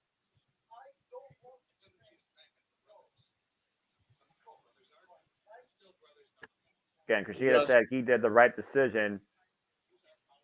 Ooh. I don't want Time Machine to split up. Well, you got to consider, though, look at this from Alex Shelley's perspective. Pride could be a foolish thing, but Alex Shelley lost his TNA World Championship because of what his friend did. Oh, boy. I don't know if we could trust Time Machine to work on all fronts.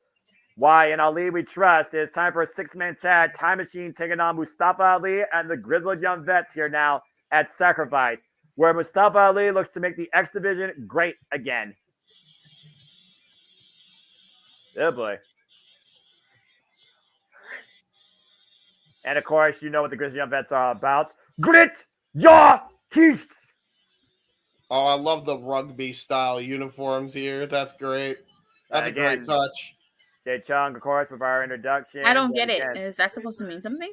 Yeah. Well, they're from the UK, so they're it's like one of the biggest things over there is rugby. So they're wearing like rugby/football type uniforms, and I'm not talking about American football. Oh, the jerseys. And they're about as gritty and as rough as the sport of rugby over across the pond. And to your point, again, the Grizzled Young Veterans, they've conquered all of Europe, and they came here to conquer TNA. And while they fell short against the ABC, they very well might claim victory tonight alongside our new X Division champion, Mustafa Ali. For in Ali, we trust.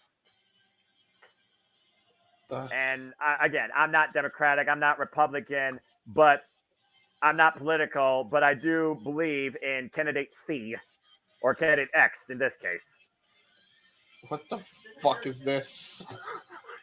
This is Mustafa Ali and his personal security and our new X Division champion as of No Surrender after beating Chris Sabin in a main event that we haven't seen the likes of. That title showcase ass since 2005. In Ali, I trust. And Ali, I question his life choices. Well, Chris Sabin questions Mustafa Ali and the campaign that he's running. Believes it's political slander, propaganda. But again, you can't deny results at No Surrender. With a 450 splash, Mustafa Ali was able to claim his first singles championship in 20 years. His first ever I can't singles believe that's title, his I believe. first. Yeah, in his career, in his wrestling career. Put that in perspective. Jesus. Jeez. And over 20. Wait, no, that's not his first championship in 20 years. He had the cruiserweight title. Nope, that was Cedric Alexander.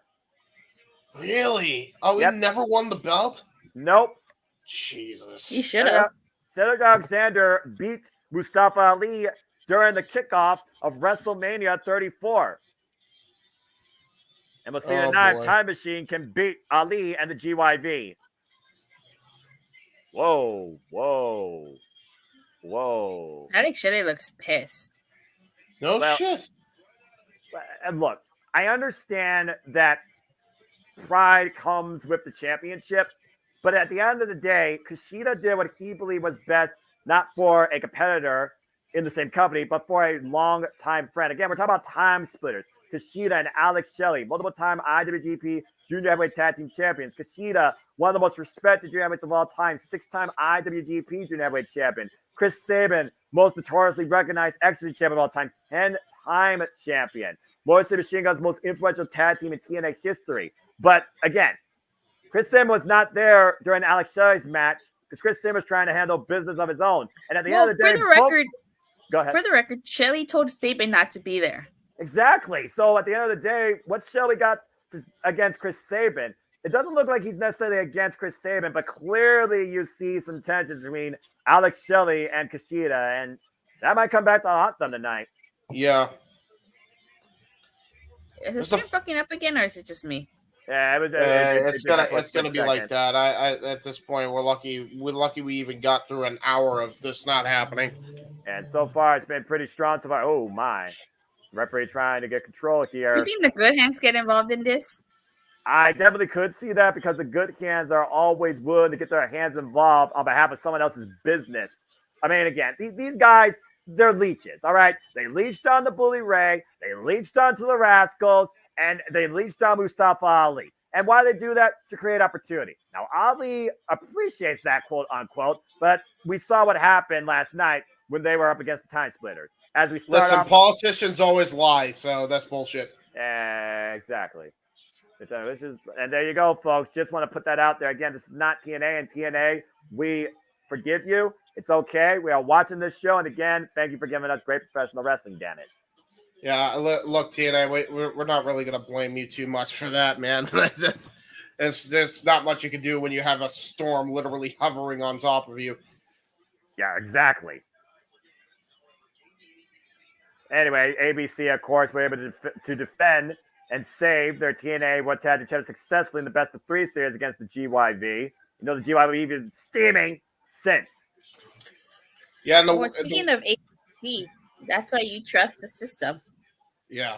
I can't believe right now the system right now has all the gold. We are literally seeing the TNA landscape reshaped right now. We've had new tag champs. How can you not believe that? They always say... Sorry. Go ahead. Go ahead. I said, how do you not believe that? They always say to trust the system. But now I'm just a simple man, and I've worked in IT for 13 years, approaching my 13th service year anniversary this month. But young lady, every system freaking malfunctions. Yes. The fact that everybody tells you to trust the system is all the reason you need to not trust the system. Is that why you don't believe in Joe Henry? Because everybody tells you to believe in Joe Henry? I have a hard time believing in any man that's barely featured on my television screen. That's fair, and he should be on TV more. You know what? It's not often I agree with JJ, but I agree at least with that statement. Well, I don't agree with this though. Oh boy. Yeah, Alex Shelley is pissed, man. He wants blood. By the way, this is the big issue, and this is the first time in probably the longest time that Kushida and the Motor City Machine Guns Time Machine is not on the same page. When they're on the same page, all three men have the best tag team synergy on the freaking planet over any other trio in the pro wrestling industry. There is no cohesion because Alex Shelley is in his own world right now. That's a bad sign for Time Machine. Yeah, again, when you put your own pride above your team, that leads to defeat. Exactly. Kushida chance Renegade. We got a Greco-Roman knuckle lock here. Test the strength. Mustafa Ali getting the better. Kushida for the time being. The Mahi Straw Cradle by Ali gets a 1 count. Flip out by Kushida. Oh, no, excuse me. Ali with Kushida the lateral press. Kushida with the schoolboy. Great exchange here between Ali and Kushida. That was a great exchange indeed. Oof. Mustafa Ali, by the way, he was only in one tournament. He was only in 2 tournaments, lost both of them, and they were both for the Cruiserweight Championship. Meanwhile, you look at Kushida, former Best of the Super Juniors winner multi-times, former WCPW World Cup winner. This man has been in every tournament in pro wrestling all across the other side of the pond and has won every single one of them. Yeah, and again, Dattila, we talked about the Grizzled Young veterans, and now they talk about grit your teeth. You want to talk about grit? How about Chris Sabin's grit with what he's done his entire TNA career? 10-time X Division champion. And clearly he does not believe in Ali's campaign. I guess not. Again, Dattila, you say you trust in Ali, so you go, oh my God. You go against Chris Sabin's dissertation. Triple. Yeah, triple offense in the corner. You may not believe in what Sabin is up against, but right now you believe what Time Machine is bringing to one half of the GYV. Zach Gibson right now in a world of hurt. Ali, though, with distraction. Might be looking to give Zach Gibson the advantage here. There's a tad to James Drake. And again, this is why the GYV is so effective. Drop toe hold, drop kick to the side of the head. Step up, punch, and Mojo Boy Kushida out. And this is why the Grizzled Young Veterans are one of the best tag teams in the world today. James Drake flies and wipes out Chris Sabin on the apron to the floor. Yeah, jumping forearm, leaping strike. Yeah, I wonder if that timekeeper's back in its seat, by the way. Good grief. Yeah, he's probably scared. Cheap shot. Think of the poor timekeeper, man. First he had Steve Maclin almost die right in front of him, and then he gets tossed around by Khan earlier tonight, man. He's not having a great night. He is not having a good night at all. I hope that doesn't become a perpetual situation where every time Khan's out there, the timekeeper is going to go for a ride. Maybe it's like a gimmick, like Avatar and the Cabbages. Yeah, but I don't know if I wanted to be part of that gimmick. My back can only take so much, I think. Oy. Especially when those pads are there for the floor of the building, not for the competitors that are thrown across them. James Drake right now controlling Chris Sabin. Cross faces. Again, Mustafa Ali is here to institute change, to create change. And he says we've already made the X Division great again. But come on, you really think before Ali came in here that the X Division was not great? No. I mean, he made it better, I'll give him that, because he's a great wrestler. But I really don't like that he's trying to do this Donald Trump approach. It's very, very rough. I don't like it. Well, at least he isn't running his mouth on the X. Yet. Don't give him ideas. If he worked for the gimmick, at least he wouldn't be as far as, the other guy you're talking about, Candidate That's A. true. Double Irish whip by the GYV, and GYV takes down Chris Sabin here, and a kick to the back of the head. And Zach Gibson, lateral press, face wash, gets a 2 count. I wonder if Alex Shelley's hot-headedness is going to cost him this match, because he's still, he's out for blood. I could see him, accidentally costing them this match because of that. Well, again, Dattila, to your point, do you think he would turn on his brother, Chris Sabin, or would he turn on Kushida? Because, again, it was Kushida that threw in the towel. Sabin was not involved, per Alex Shelley's wish. I think it'll be Kushida. Jesus. Or maybe both.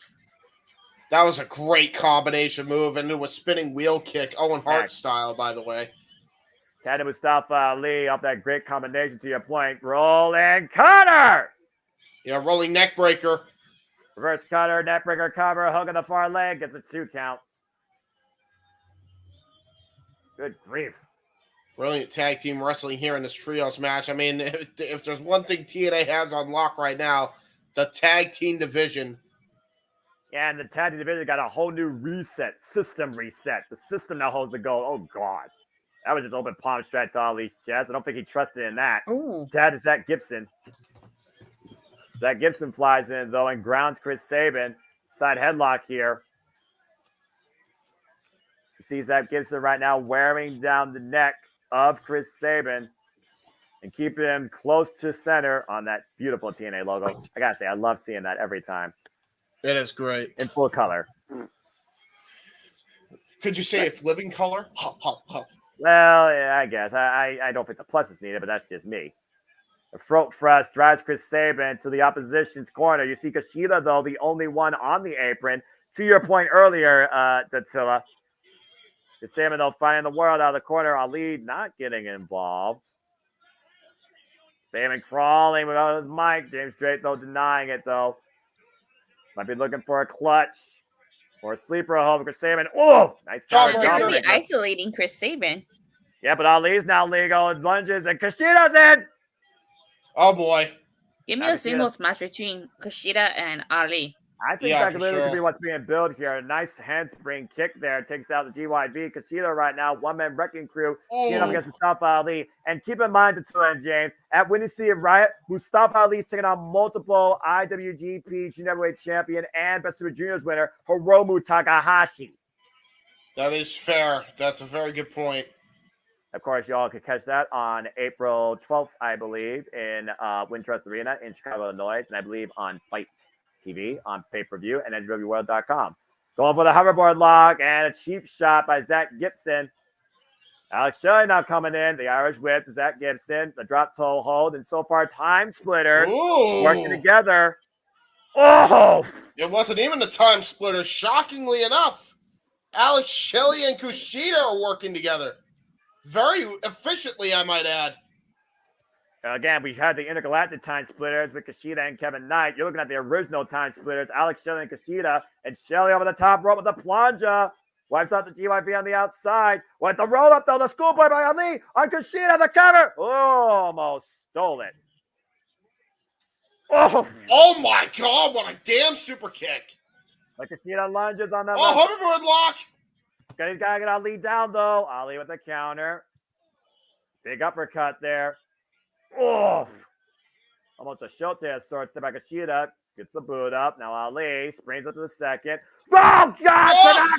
Punch out of midair. Oh, my God. Oh, over cover. No. Hoverboard lock. He knocked that boy out of midair. That's Zach Gibson coming in, though. Breaks up the hoverboard lock. Or attempts to. Kushida still with a firm hold of the submission. Zach Gibson saving. Oh, no. Now. Oh, I might pay for it. I would have gone for the other arm with the kinesio tape, but that's just what? Me. Oh, my God, he's got two. So Ali now coming in the fray. Same with the GYB. Zach Gibson. He's going for a double hoverboard lock. Yeah, but I say, I don't know how much pressure you get, though, with two arms trapped when you only have so much force with a single arm. Right now, he's getting drop kicked to shit right now. Uh-oh. Zach Gibson with Kushida. Electric chair, James Drake to the top rope. And James Drake, Doomsday of Ice!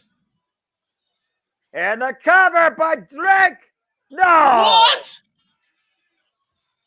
Wow. Great resilience. Kushida How did Kushida kick out of that? Again, the resilience of the long-time veteran who's been in the game longer than both the Grizzled young veterans. That's a very good point. And, yeah, considering his stamina and who he was trained by in New Japan, that's what you got to keep in mind. Oh, there's a deal by Sabin on Ali. And you know what Ali was going for, the 450 splash on Kushida's arm. There's a reason why Kevin Knight is not involved in the match. And Chris Sabin right now with the ground and pound. Because the Unvetches, though, He's a coming one-man wrecking crew. Yeah, well, again, he's furious with Mustafa Ali. Deep arm drag by Zach Gibson, or excuse me, on Zach Gibson. So about Kit. Now Sabin getting better GYV. Satellite DDT. And Chris Great Sabin DDT. looking to fly. Tope Suicida wipes out Ali. And now Sabin has got all of these men down. But he's and focusing the just attack on absolutely Ali. teeing off on Ali here. But Ali's not legal. Again, you're talking about Shelley's temper. What about Chris Sabin's mood? Oh, and the good hands.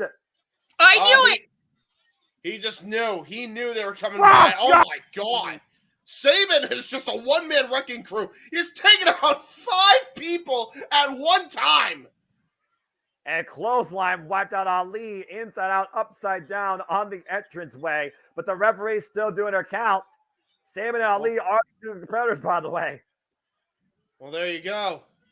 Chris Sabin, again, the most influential man in X Division history. James Drake, though, with a handful of hair. Alex Shelley, now with a handful of hair. Standing switch. Now Kushida, the standing switch.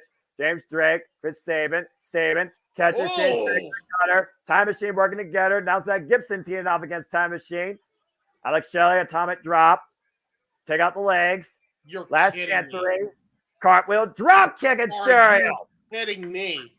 Oh my God, this is some Time Machines working together fabulously. Yeah, that's what I'm saying. And Ali's isolated in the corner. Oh my God. You're kidding me right now, right? And now Chris Sabin maybe look for skull and bones. Oh no! There's a tag though. Blind tap Alex Shelley. Discus clothesline miss. Up in the fireman's carry. Might be looking for cradle shot. Breaking the eyes. Alex Shelley, the legal man though. Pushes Shelley in the corner. Oh no! Oh no! Haluma kick. Ali moved out of the way right in the nick of time. A rare misstep from Time Machine. A horrible miscue. Grit your teeth. Hit Ali to the top. 450 connect. Cover 2. And Ali we trust gets the win. Oh my God, that's heartbreaking. Mustafa Ali just pinned the former TNA World Champion. Ooh, that was some miscommunication. Yeah, critical miscue by Time Machine. And Alex Shelley, unfortunately, the victim of that. If Alex Shelley was already... That was a match, though. I have to say, that was a match. Oh, that was an incredible match. And you got to give an inadvertent assist to the good hands that are looming in the background. I didn't see how. I only saw Skyler. I was going to say, they had no hand in that. Don't even give them credit. They had no hand in that in the slightest. That was just right place, right time. Ali moved out of the way. That's why they won. Good hands had nothing to do with it. Yeah, but again, the good hands, though, they've been on Chris Sabin's mind. They've messed with his head. And arguably, they're also part of the reason why Chris Sabin is not the X Division champion, James. You got to look at the longer-term picture here, man. Either way. He laid them out in like one instance, and then they were about to hit the skull and bones. It's just Grizzled young veterans and Ali, I hate to say it, were the better team. Yeah, well, in Ali we trust, as Mustafa Ali and his campaign win at Sacrifice. As we keep moving forward, it's time for the Knockouts World Championship to take center stage. As Tasha Steelz inside Brookside to take the gold from Jordynne Grace. What's up? Anyway, I saw JJ. How many matches are left? Sorry. No, you're fine. I saw JJ with that. Besides this, this is our semi-main. This is it. After this is only the TNA World Championship. Oh, wow. Okay. The Knockouts and the World title back to back. And again, guys, we've already seen 2 title changes tonight. Yes, we have. So there's a very real chance that we might see an upset here. Everything might change here at Sacrifice. Yeah, yeah. Anyway, I'm going to go get something from the ice cream truck. I'll be back. No, you're fine. We got a little video package to tell. And again, it's a pleasure actually being in tune with you for a watch along longer than a couple of minutes. Yeah, I thought my sister was coming over, but I guess she didn't show, so. No, I mean, hey, that's all the better for us. But at the end of the day, as long as she's taking care. There you go.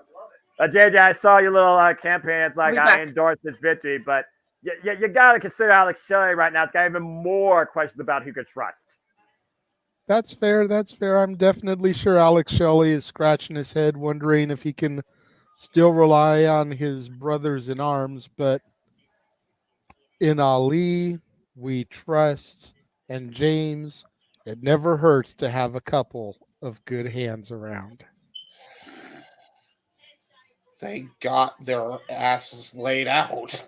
There were not good hands in the slightest. They didn't even factor into the finish. They distracted. They didn't distract them damn near long enough. They fucking laid out 5 people, and then they just happened to counter at a time where they weren't even involved in the counter. I saw wild eyes. All right, let's calm down. Let's take a look at the tape here for these 3 incredible knockouts. We know that Jordynne Grace is the Juggernaut Driver, Muscle Buster, while Tasha Steelz is Blackout Cutter, and we got the Brookside Bomber Broken Wings here by, of course, Brookside. Looking for her first major title win in pro wrestling, while, of course, Jordynne Grace is the history maker with the most accolades. 3-time Knockouts World Champion, first ever Digital Media Champion, first ever Knockouts Tag Team Champion, or one time, excuse me, and first ever female to win the Call Your Shot Gauntlet. Also one-time Knockouts World Champion, 2-time Knockouts Tag Team Champion, and first knockout to win the Ultimate X ever in the first ever Knockouts Ultimate X, Tasha Steelz. Oh, God damn it. All it's 3 this of these Paul women. Rubens Wish version motherfucker about to introduce Timeless Dana Brooke. I'm going to let JJ continue to talk about this entrance here and this competitor while we wait for the actual match to begin. James, if you don't know this, that is Ash by Elegance. It's Timeless Dana Brooke. That is Dana Brooke. James' silence is speaking values. James? What the fuck is she wearing? Something from Timeless Tony Storm's estate sale. Not even Hence her the reason estate. why she's Timeless Dana Brooke. Tony Storm has better wardrobe than that shit. So look, And tell me this dude doesn't look like Paul Rubens off of Wish. No, I agree. That's George Iceman, by the way. Bro, she looks I don't give a damn. She's coming out looking like a freaking, like one of those shower sponges that like have those weird things all around, like they look like freaking spaghetti when you try to shower with it. That's what type of dress she's wearing. Let's go ahead and get an actual woman's opinion. You guys are digging Ash by Elegance character? Am I the only one? No, I am not digging Timeless Dana Brooke. Ouch. No, she's not. She's. I don't even think. I think Timeless is an insult. Penniless is more like it. I love Brookeside's new theme, by the way. Why is she just here? Why does she? Why? Simple Plan, Simple Chance featuring Be the King. That's Where I Simple Plan. Belong. Oh, that's our song. Okay, cool. Yay. Now I wish they did that for the freaking Death Dolls theme, which they never released. You're never gonna get it, dude. You might as well move on from the past. How come she gets Simple Plan and we can't get Brass Monkey with Speedball Mike Bailey? Is BC Boys too expensive? I agree. Well, I mean, we are talking about Anthem that refused to sell their product to Scott D'Amore for $10 million, but that's a conversation for another day. Meanwhile, here comes. It also could be, and I don't follow Simple Plan, but it also could be that they tapped them specifically for the song, whereas Brass Monkey is something that's been well established for damn near 40 years. Yeah, and I've noticed something lately in this new era of TNA. A lot of the individuals are getting these new themes. And to your point, Simple Plan might literally be the ones making the music now for TNA. Nice. I'm not the biggest Simple Plan fan. The only song I like is I'm Just a Kid and Life is a Nightmare. Yeah, non-copyright. Anyway, Tasha Steelz looking to create history once again at Sacrifice, where 2 years ago she beat the greatest, Mickie James, to claim her first Knockouts World title. Oh, boy. And here is Jordynne Grace. Yeah, again, good luck to both these young ladies beating this history maker. She could bench press the both of them with ease. And she very well might. Holla if you hear me as Thick Mama Plump, the juggernaut, Jordynne Grace. You remember when she and Petey Williams teamed up in the King and Queen tournament? Yes. Yes, I do. I saw it live. I was there at Slammiversary 2021 and the tapings. I saw most of that tournament live. But again, Jordynne Grace, though, she decided this for herself. It's one thing where we talk about the champion creating the disadvantage for themselves. It's another thing when the disadvantage is created for you. Jordynne Grace literally chose this challenge. Let's get down to Jade Chung for the introductions. Jade, take it away. I love this all-women's presentation. Here we go. Naga's about to kill it again. Oh my God. Stop showing her. James, control yourself, bro. Ig. Looks like she's the bottom bin of the barrel, like, what do you call Fashion Week, where she runs down the aisle. Look at my weird dress that I wish I could wear, even though all those outfits are not practical in the slightest and not fashionable at all. I'm holding out for Zaya Brookside after what I've seen so far tonight. Just saying. I agree. You know it's a cold day in hell when I say I'd rather see Charlotte Flair on my TV than this broad. Hey, you know what? At least she has better wardrobe. Damn! You guys are really, that is cruel. Look, man. I don't say anything. I'm the play-by-play guy. They're the color ones. Look. They're the ones that can't be impartial. I can't. There are women that have very good fashion. That ring announcer has very good. That's a very pretty dress, very simple, very fashionable. That's a very good dress. What Dana Brooke has is not fashionable. And so is It's that not. beautiful TNA Knockouts World title, the best women's title. That is very fashionable. I love that. I love that belt. The only belt that knows how to work on a white strap without freaking cheap ass Velcro. Sorry, Here we did I say that go. out loud? Anyway, TNA Knockouts World Championship on the line. Zaya Brookside, Jordynne Grace, Tasha Steelz silent for the respectable opening approach. Bell rings around the way, and you're not going to get no respect from Tasha here. Oh, Yay! Knee straight to the head on Tasha. well, I mean, to be fair, this is kind of a handicap for Tasha. It's two faces versus a heel. She gets clubbed in the back of the head. I was going to say, I mean, she played the role of Kurt Angle when it came to Undertaker and The Rock. Well, yeah, and there's a nice handshake there between Zaya Brookside and Jordynne Grace. This is the one I want to see.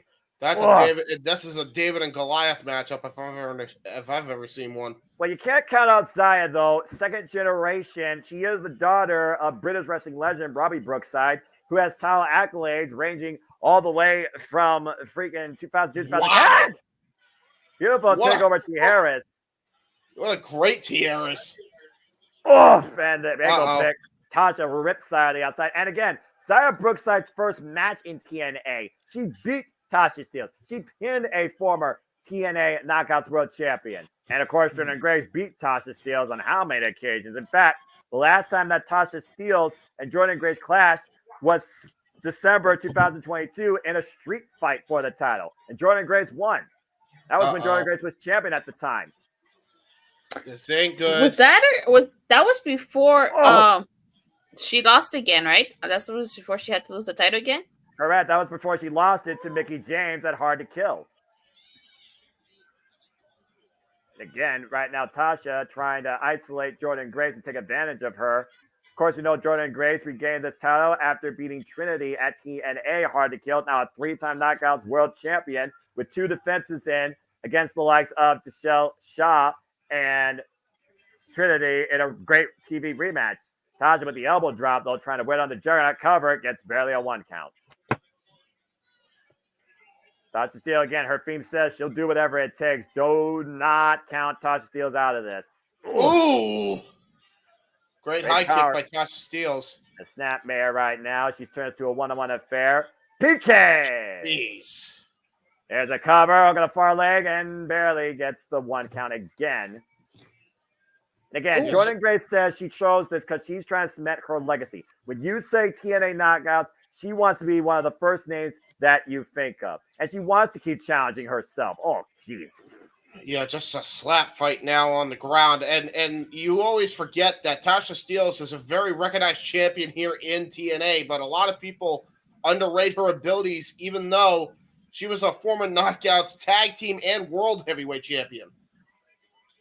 Oh, the paintbrush. Oh, my gosh.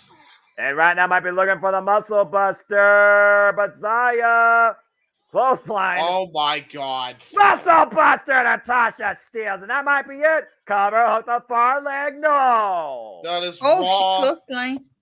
That was a raw, unadulterated power. By the way, I think you're like way behind us, Attila. If you want to go to my stream, it should take you in sync. I would just go on Discord. It will take you in sync because I'm streaming it on the Discord. Yeah. Again, guys, going forward, we got to make sure we're all in synergy. But hey, we're all here around the same time talking about TNA, so it's all good. And again, I'm just glad I have Attila for more than one freaking match. Dadgum, we're NOLA for a reason. But every time she tries to call this crap, she freaking gets interrupted by nonsense. With all due respect, Irish whip. No, I told that's exactly why I get frustrated sometimes. You know? Well, again, you gotta make the best out of any situation. And again, Sarah Brookside making the best of the biggest chance in her life.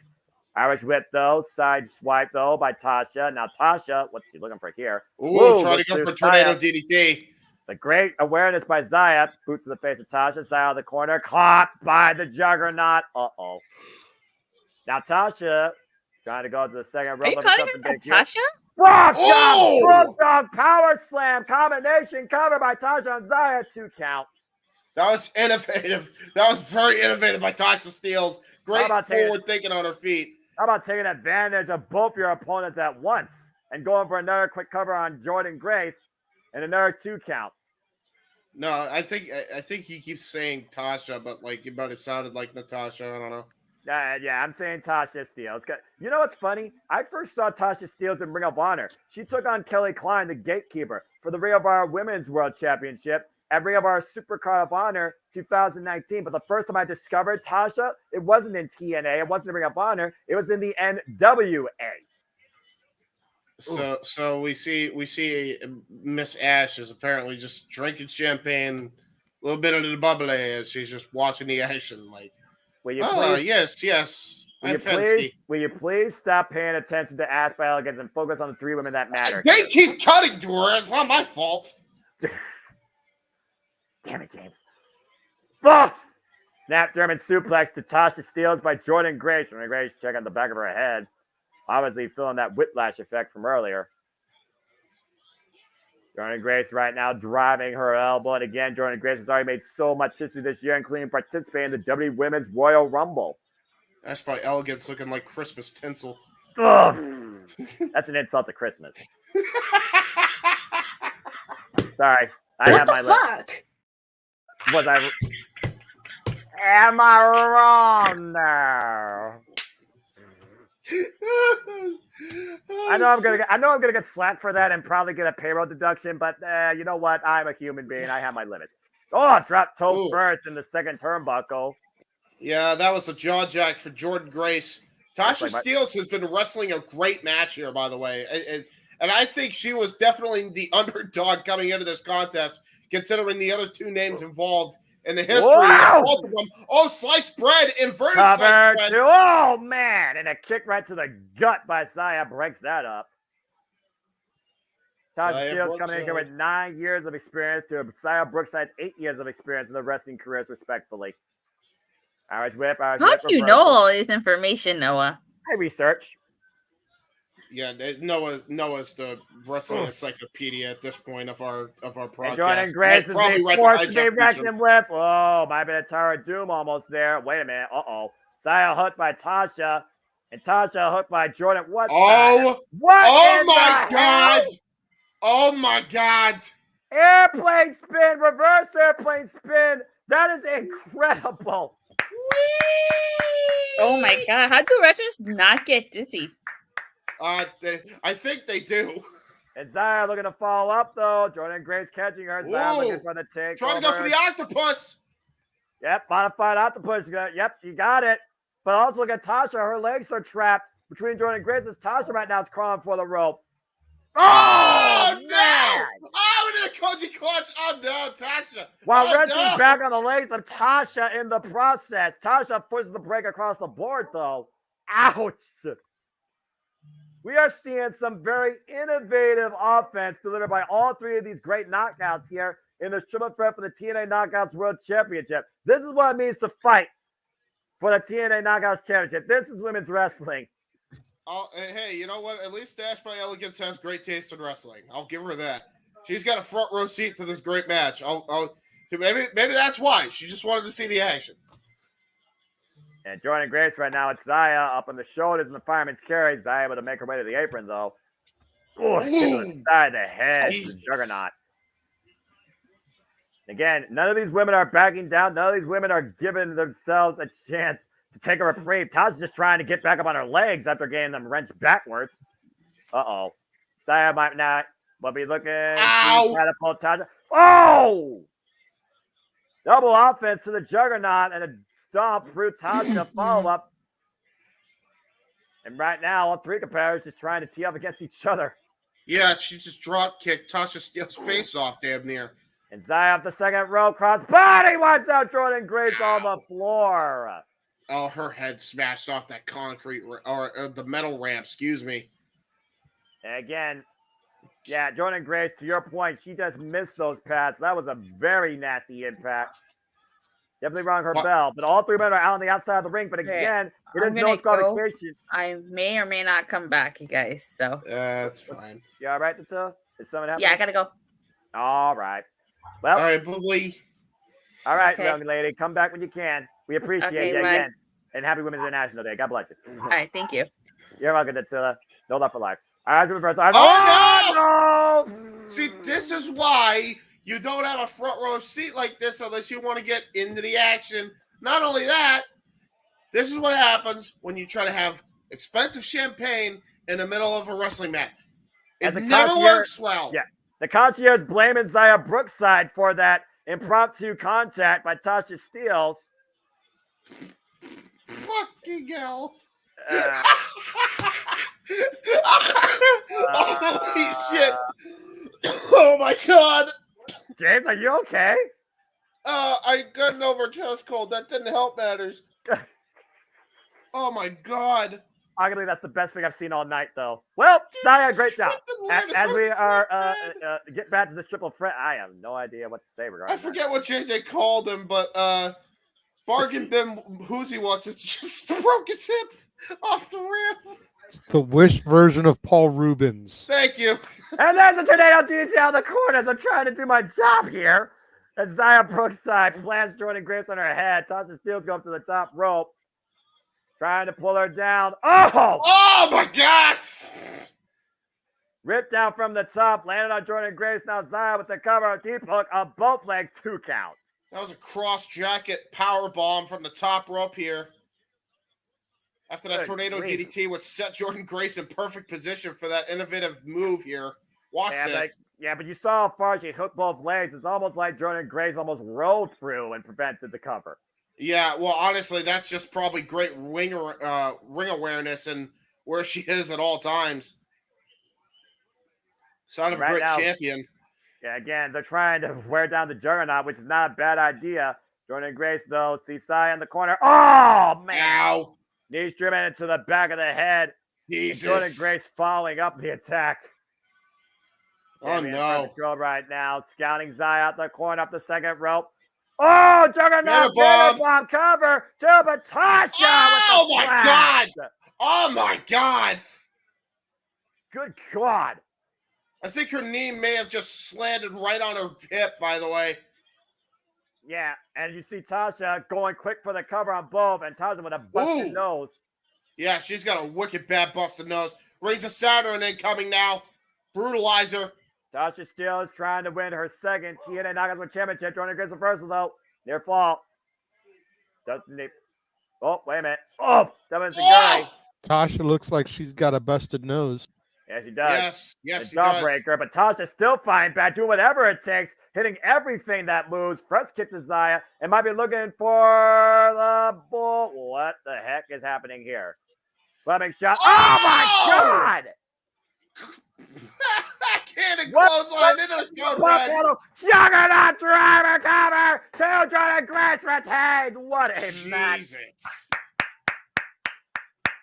That was just utter domination towards the end by the champion.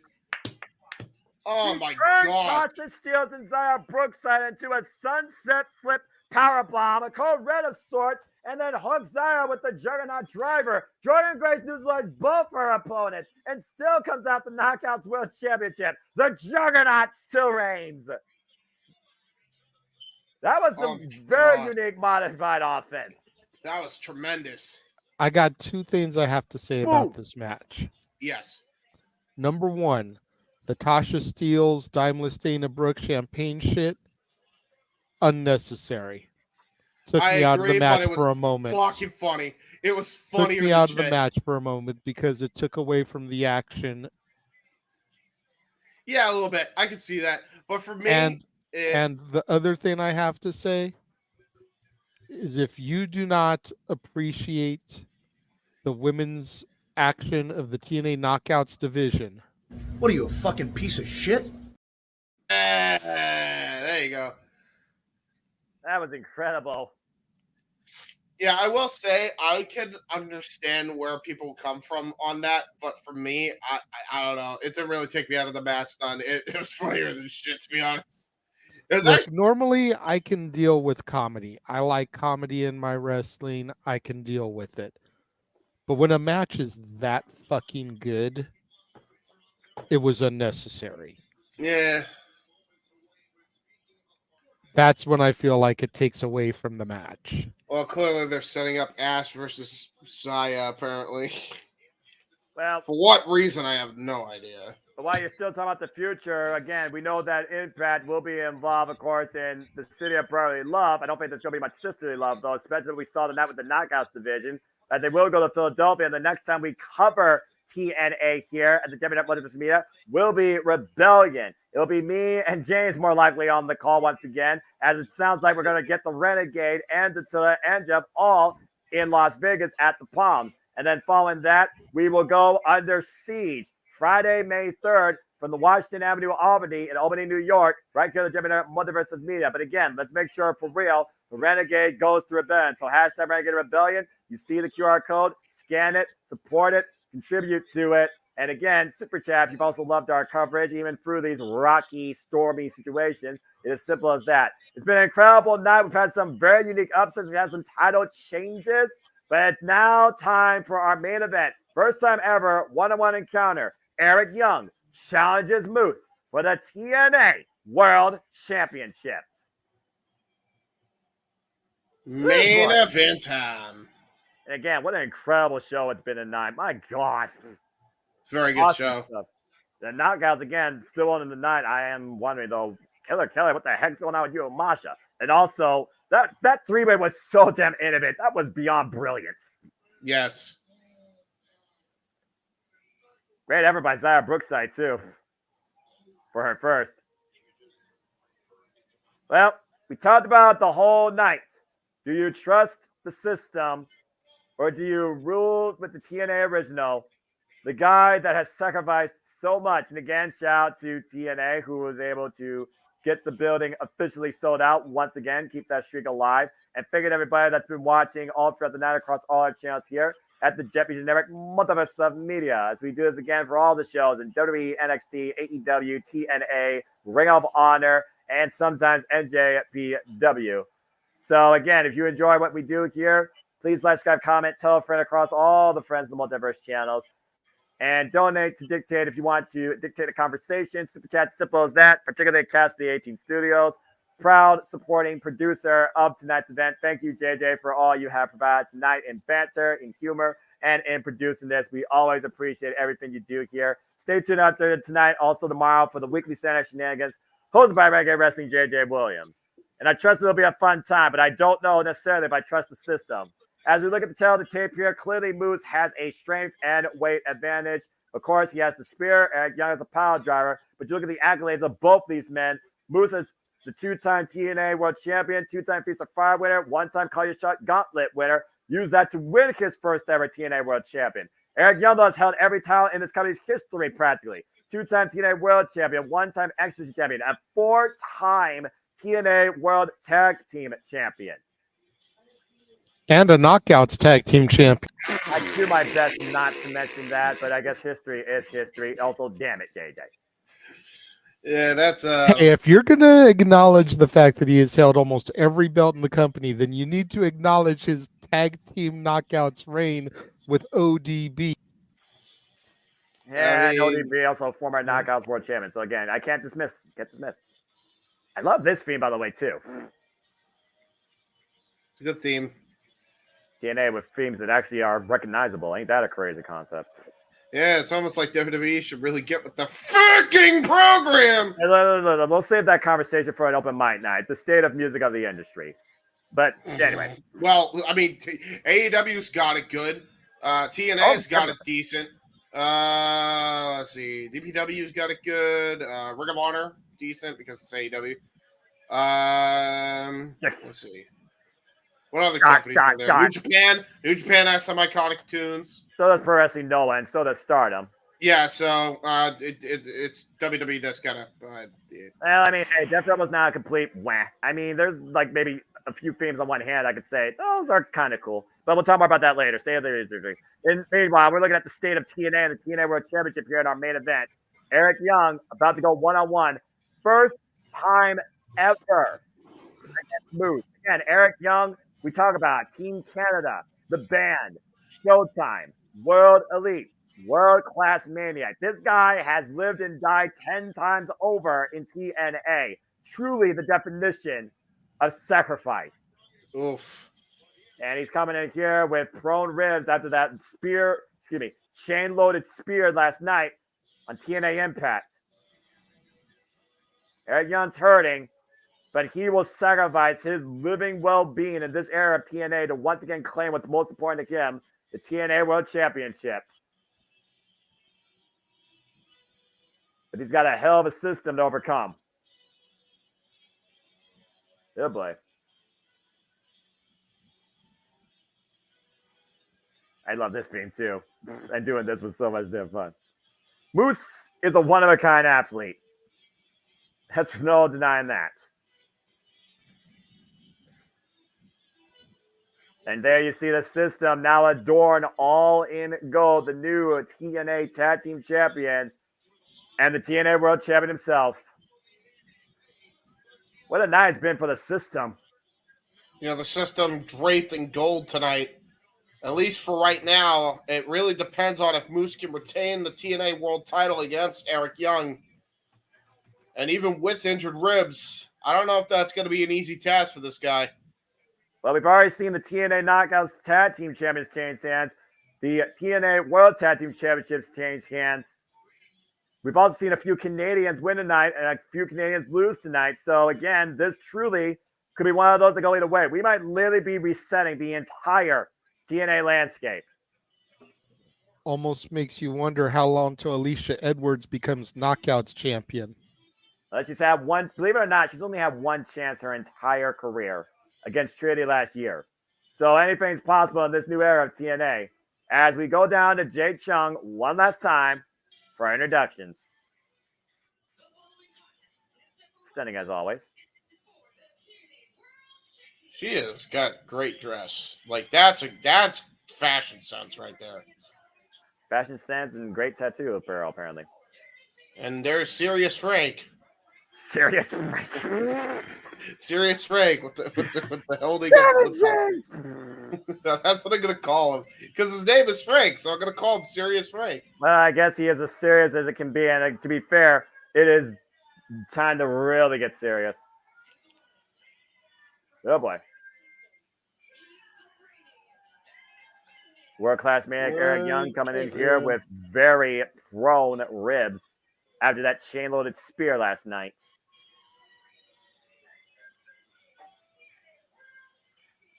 Oh boy. James, you know what to do. I do know what to do. The challenger Eric Young, the champion Moose.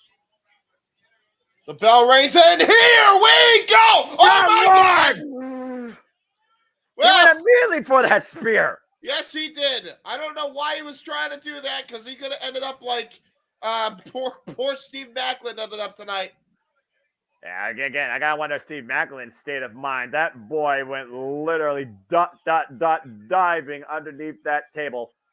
Yeah, like head first onto the concrete. So I don't think Moose took any lessons from Maclin tonight. I'll tell you that right now. Damnedest spot I've seen tonight, to say the least. And Moose right now just going into the top turnbuckle right now as Eric Young is trying to take control of this match. And again, it was the no surrender match no surrender, ironically enough, where Moose first implemented that steel chain into his spear. So much so that Kushida was worried about Alex Shelley's long-term well-being and threw in the towel, costing Alex Shelley. Again, Eric Young, relentless assault against Moose against the ring apron. Constant barrage. Good. Smashing his head off the hardest part of the ring, by the way. Let's just put that into perspective. Yeah. I mean, we're just talking about where wood and steel meet with no give against the human anatomy, including a human being's skull. Yes. Again, the TNA World Championship can only change hands via pinfall submission inside the ring. But again, Moose is dealing tonight with the world-class maniac. So we know how far Eric Young may go at the risk of his own body. Again, what are you willing to sacrifice to win the title? Oh, Jesus. And Moose might just sacrifice a few brain cells going into that. God! Oh, God! And scoop ribs slam. First onto the ramp. Yep, and again, those damaged ribs and the small of the lower back. As Moose has completely snuffed out that rally of Eric Young. Good grief. Moose sucks chance. Again, Moose is not for TNA. Moose is for the system. His system. It's the only thing he trusts in. And arguably, the system has ruled this new era of TNA. And now they have more power. They have the tag team titles. Now, what do you think the system runs on? Do you think they run on iOS? Do you think they run on XP? Well, considering XP was the best built system and Windows are budget business and machines, more than likely I would go with iOS because it's more secured and better built and longer standing. But let's just hope for our sake they're not running on Windows Vista. Because right now he just got backdropped like he was running on Windows Vista. Yeah, we don't need to go down that system road again. Over the top of the plunge and catches Moose, takes him off his feet. And it took everything Eric Young got to finally take down the champion for the time being. And again, Eric Young earned this opportunity beating Frank Kazarian at No Surrender. But Kazarian's actions of unsportsmanlike conduct and putting hands on officials and referees got him suspended. Ooh. Eric Young teeing up against Moose right now trying to build momentum, regain control. Irish whip reversal off the ropes, and Moose kitchen sink knee. Just bends over Eric Young, knocks the wind out of him. And Moose right now removing the bandages and further attacking the exposed, compromised midsection here. Relentless assault by the champion. Yeah, hammer and anvil elbows too to those bruised ribs. And again, you see Moose right now instigating the TNA faithful here. And Moose right now in firm control of his opponent. Yeah, Moose just talking crap to the fans here. I wouldn't expect anything less from this guy. He's got the respect of the TNA faithful, but at the end of the day, they don't like this guy. It's one thing to respect an individual. It's another thing to actually, enjoy seeing the individual. Now Eric Young completely exposed. Oh, and Moose using the bandages for his advantage. Illegally, might I add. Up to the rest 5 count. Again, you hold the gold, you hold the power. That's all that Moose wants at the end of the day. Moose wants power. Moose and the system wants to rule TNA. Irish whipping. Oh, God. There's that big Irish whip. Yeah, and Eric Young's body buckles. Just absolutely crumbles to the ground, too. Yeah, you Eric see the Young official Frank looking out for him. Eric Young literally falling in a heap. The first time Eric Young won the TNA World Championship was back in 2014. Oh, my God. Yep, he did just that. He just ripped up somebody's poster. Well, again, you don't give a damn. Eric Young, a former 2-time TNA World Champion, Last winning back in 2020 as Moose ranches back on the compromised ribs and midsection across the steel ring post. And Eric Young right now in a world of trouble. And again, now Tom Hannigan's doing nothing. No, so why far, would he? Yeah. I say no one might be safe in the impact zone. Ow. Again, just the pressure applied against those kidneys and the ribs.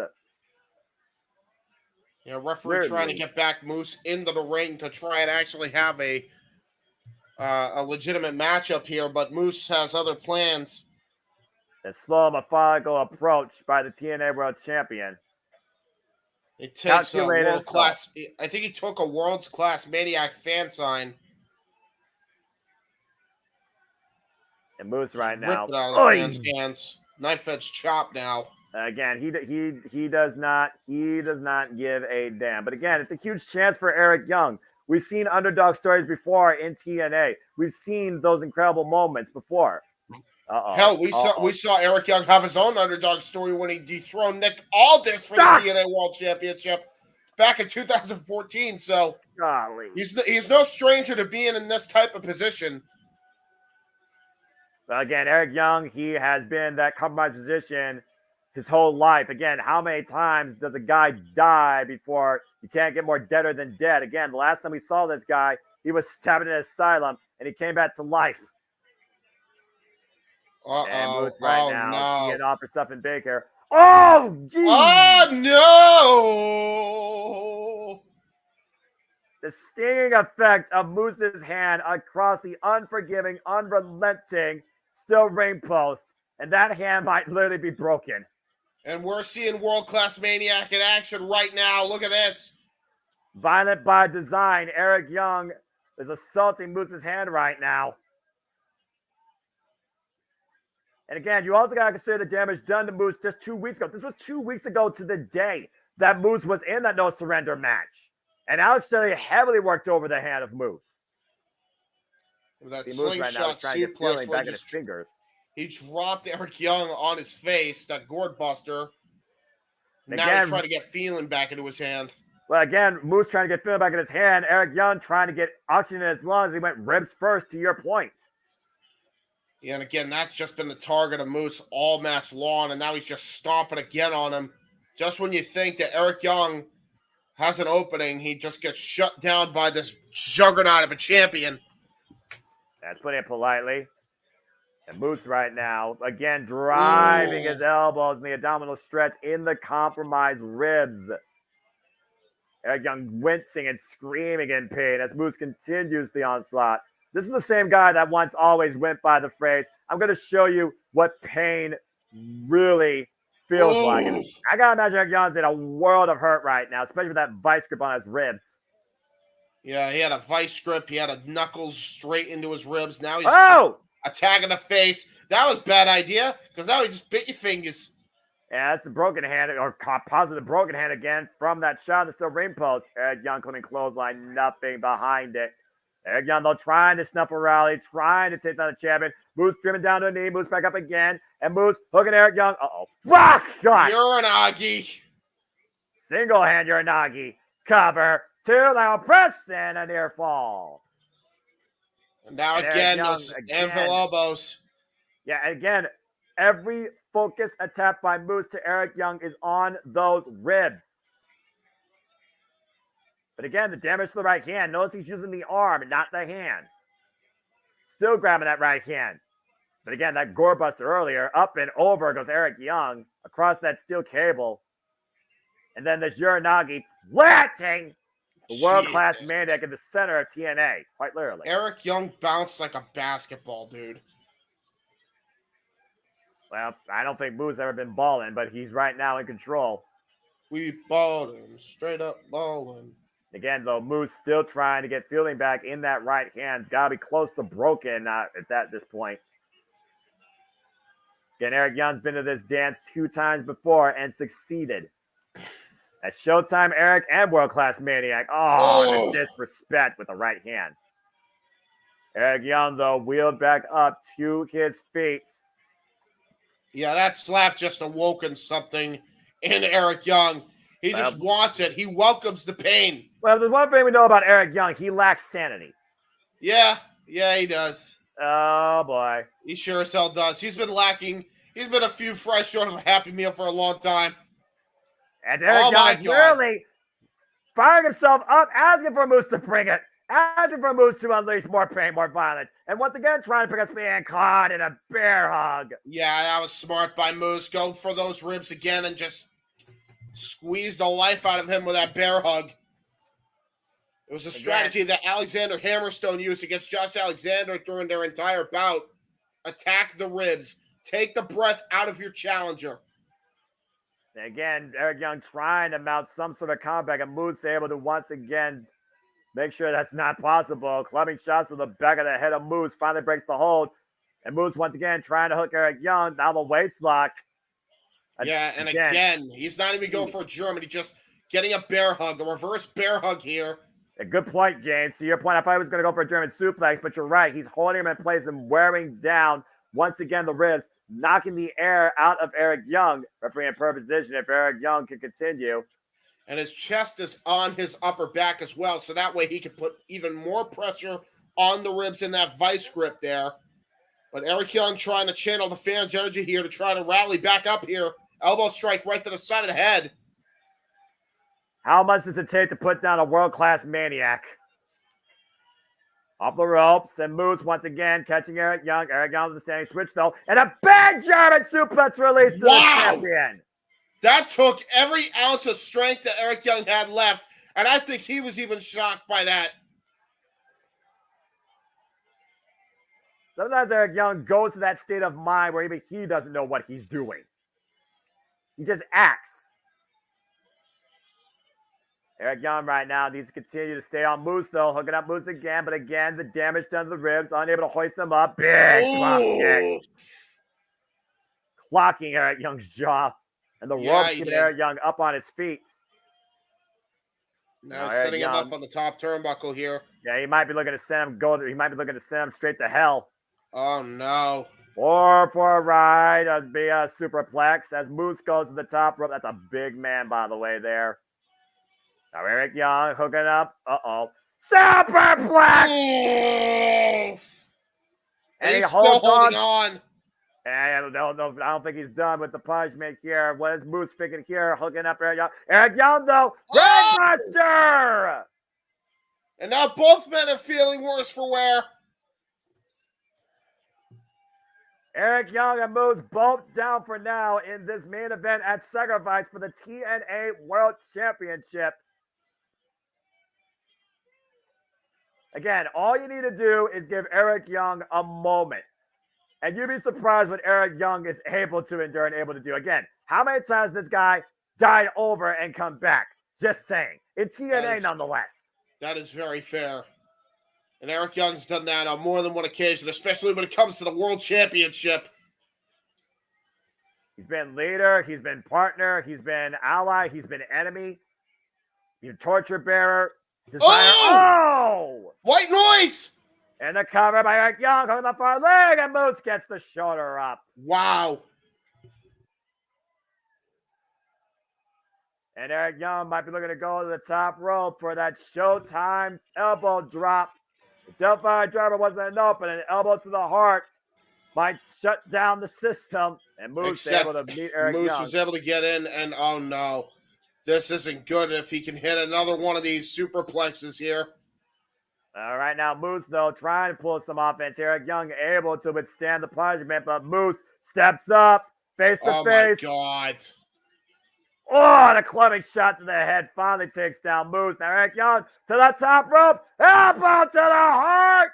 Showtime elbow. Look up the near leg. And no. Wow. Take a look at this. He got every bit of that elbow drop crashing into the sternum of Moose. Deep hook of the near leg, but somehow Moose able to get the left shoulder up. And that might just come down to body weight distribution because he left that left side completely exposed. Yes, he did, and that's probably because he's clutching his own ribs. There's one thing Eric Young hasn't done yet. He's got one of the best in the business, and Moose is aware of it, driving Eric Young to the corner again via the ribs. Looking to fall in. Back elbow strap Eric Young. Creates distance. Now Moose. Uh-oh. Got Eric Young. Goes on. Go to hell! Hammer to retain the title. No! Wow, he kicked out again. Choke bomb from the middle rope does not get the job done. And now Moose looks frustrated here. He went sky high on that one. Yeah, he sure as hell did. And planted him, but only for a 2 count.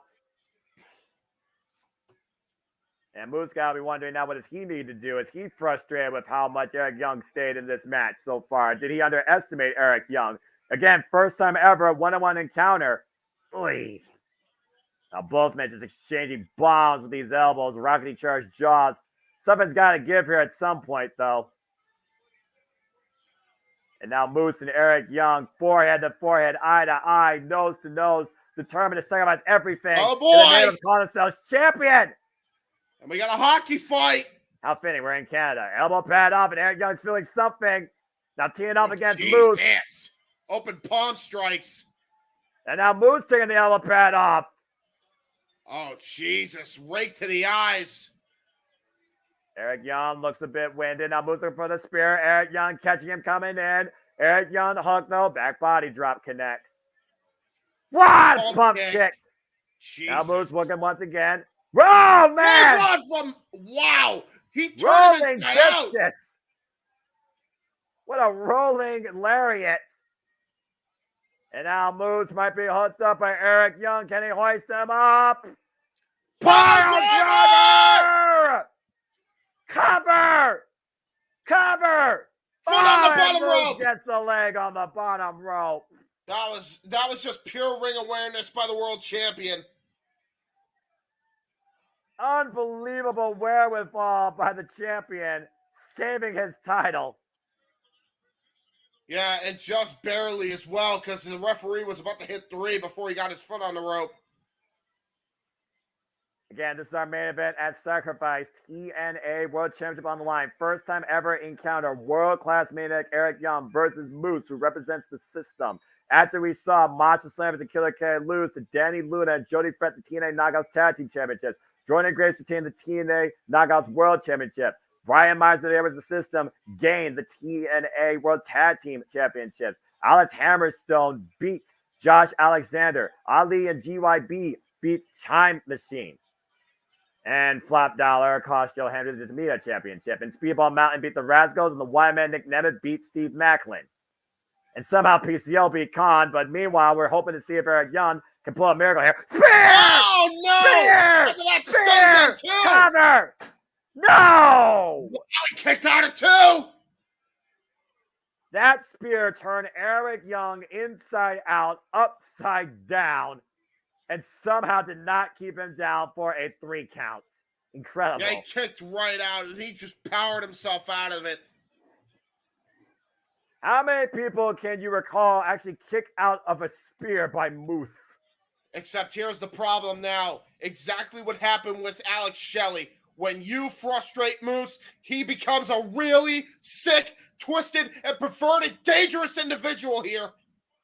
Yeah, it might be looking for some of disaster here on the apron. Eric Young finding bat, though. Both men dangerous territory. Looking to sacrifice their own well-being. Eric Young losing the fireman's carry. Denied by driver attempt, possibly. Jesus. Big kick.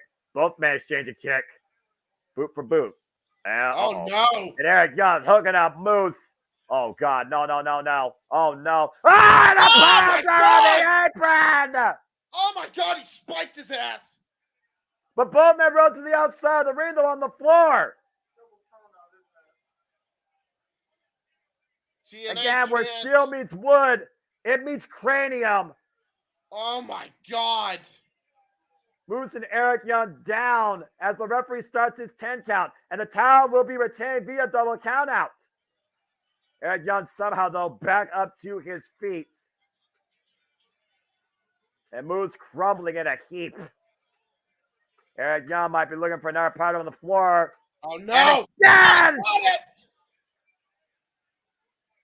You know, we talked about how sick and dangerous Moose can be. We forget who he's facing here tonight, the world-class maniac, for a reason.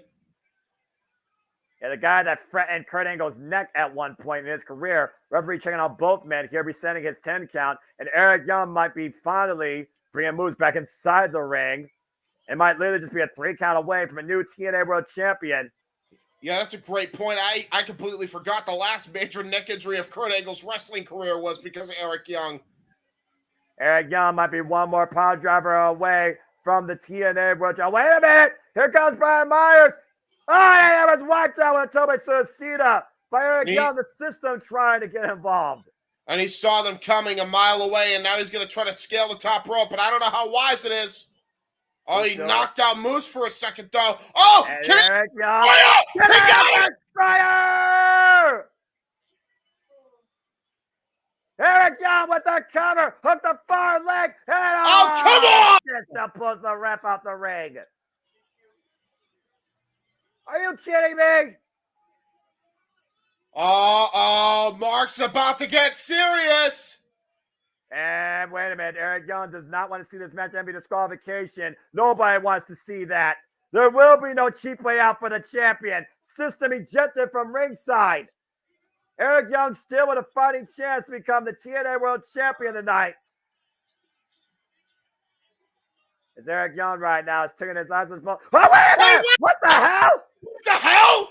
The chokehold with a wire. That one of the cast members just choked Eric Young out with a stigma.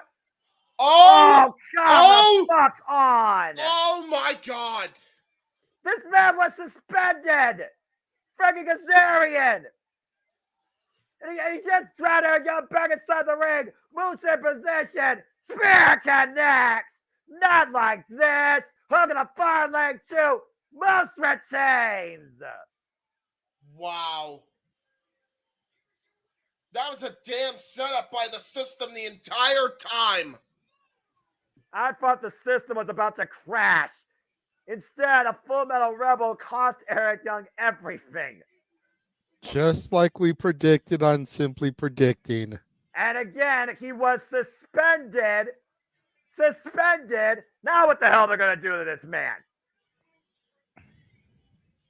Wait a minute. Was the suspension period up as of last night? I have no idea. I would venture to say probably not. But it doesn't really matter when you're disguised as a cameraman, and I think that's exactly what the system we're betting on here. A system with some outside help as you see that stage member choking out Eric Young with looks like an extension cable. Only to be revealed as you guessed it, the Full Metal Rebel Frank Kazarian. If you didn't have a reason to hate him, you have a reason to hate him now. All Canada does. And that last spear turning Eric Young inside out, and Moose retains his title. And the system continues to be draped in gold. With more gold than ever. And apparently that suspension was the last 2 weeks of Impact. So he has served his period. But he just cost Eric Young the TNA World Championship. God, sometimes I hated when we're right. Yeah, right. Well, at the end of the day, we said that last night on Simply Predicting that the did. system would get ejected, Frankie would come in. Like, it just seemed too perfect. Well, I don't trust the system, but it doesn't matter at this point. The system rules TNA, and sacrifices were indeed made. For the Renegade Wrestling JJ Williams, and for James Keebert, and for Tatilla, I'm assuming Noah Foster. We'll see you next time here at JMN Multiverse of Media. Thanks for tuning into our coverage. My name should be damned of TNA Sacrifice. We'll see you next time in TNA at Rebellion. Yes. Before we get to the shills and everything, I figured we would take a moment and show everybody all of the upcoming watch-alongs that we will be presenting here across the Multiverse of Media. See what Noah's going to be losing his voice for, especially as we get closer to WrestleMania weekend. Take a look at this, and then we will be back with our shills. What am I doing? And now, preview time. So let's take a look at what's coming your way.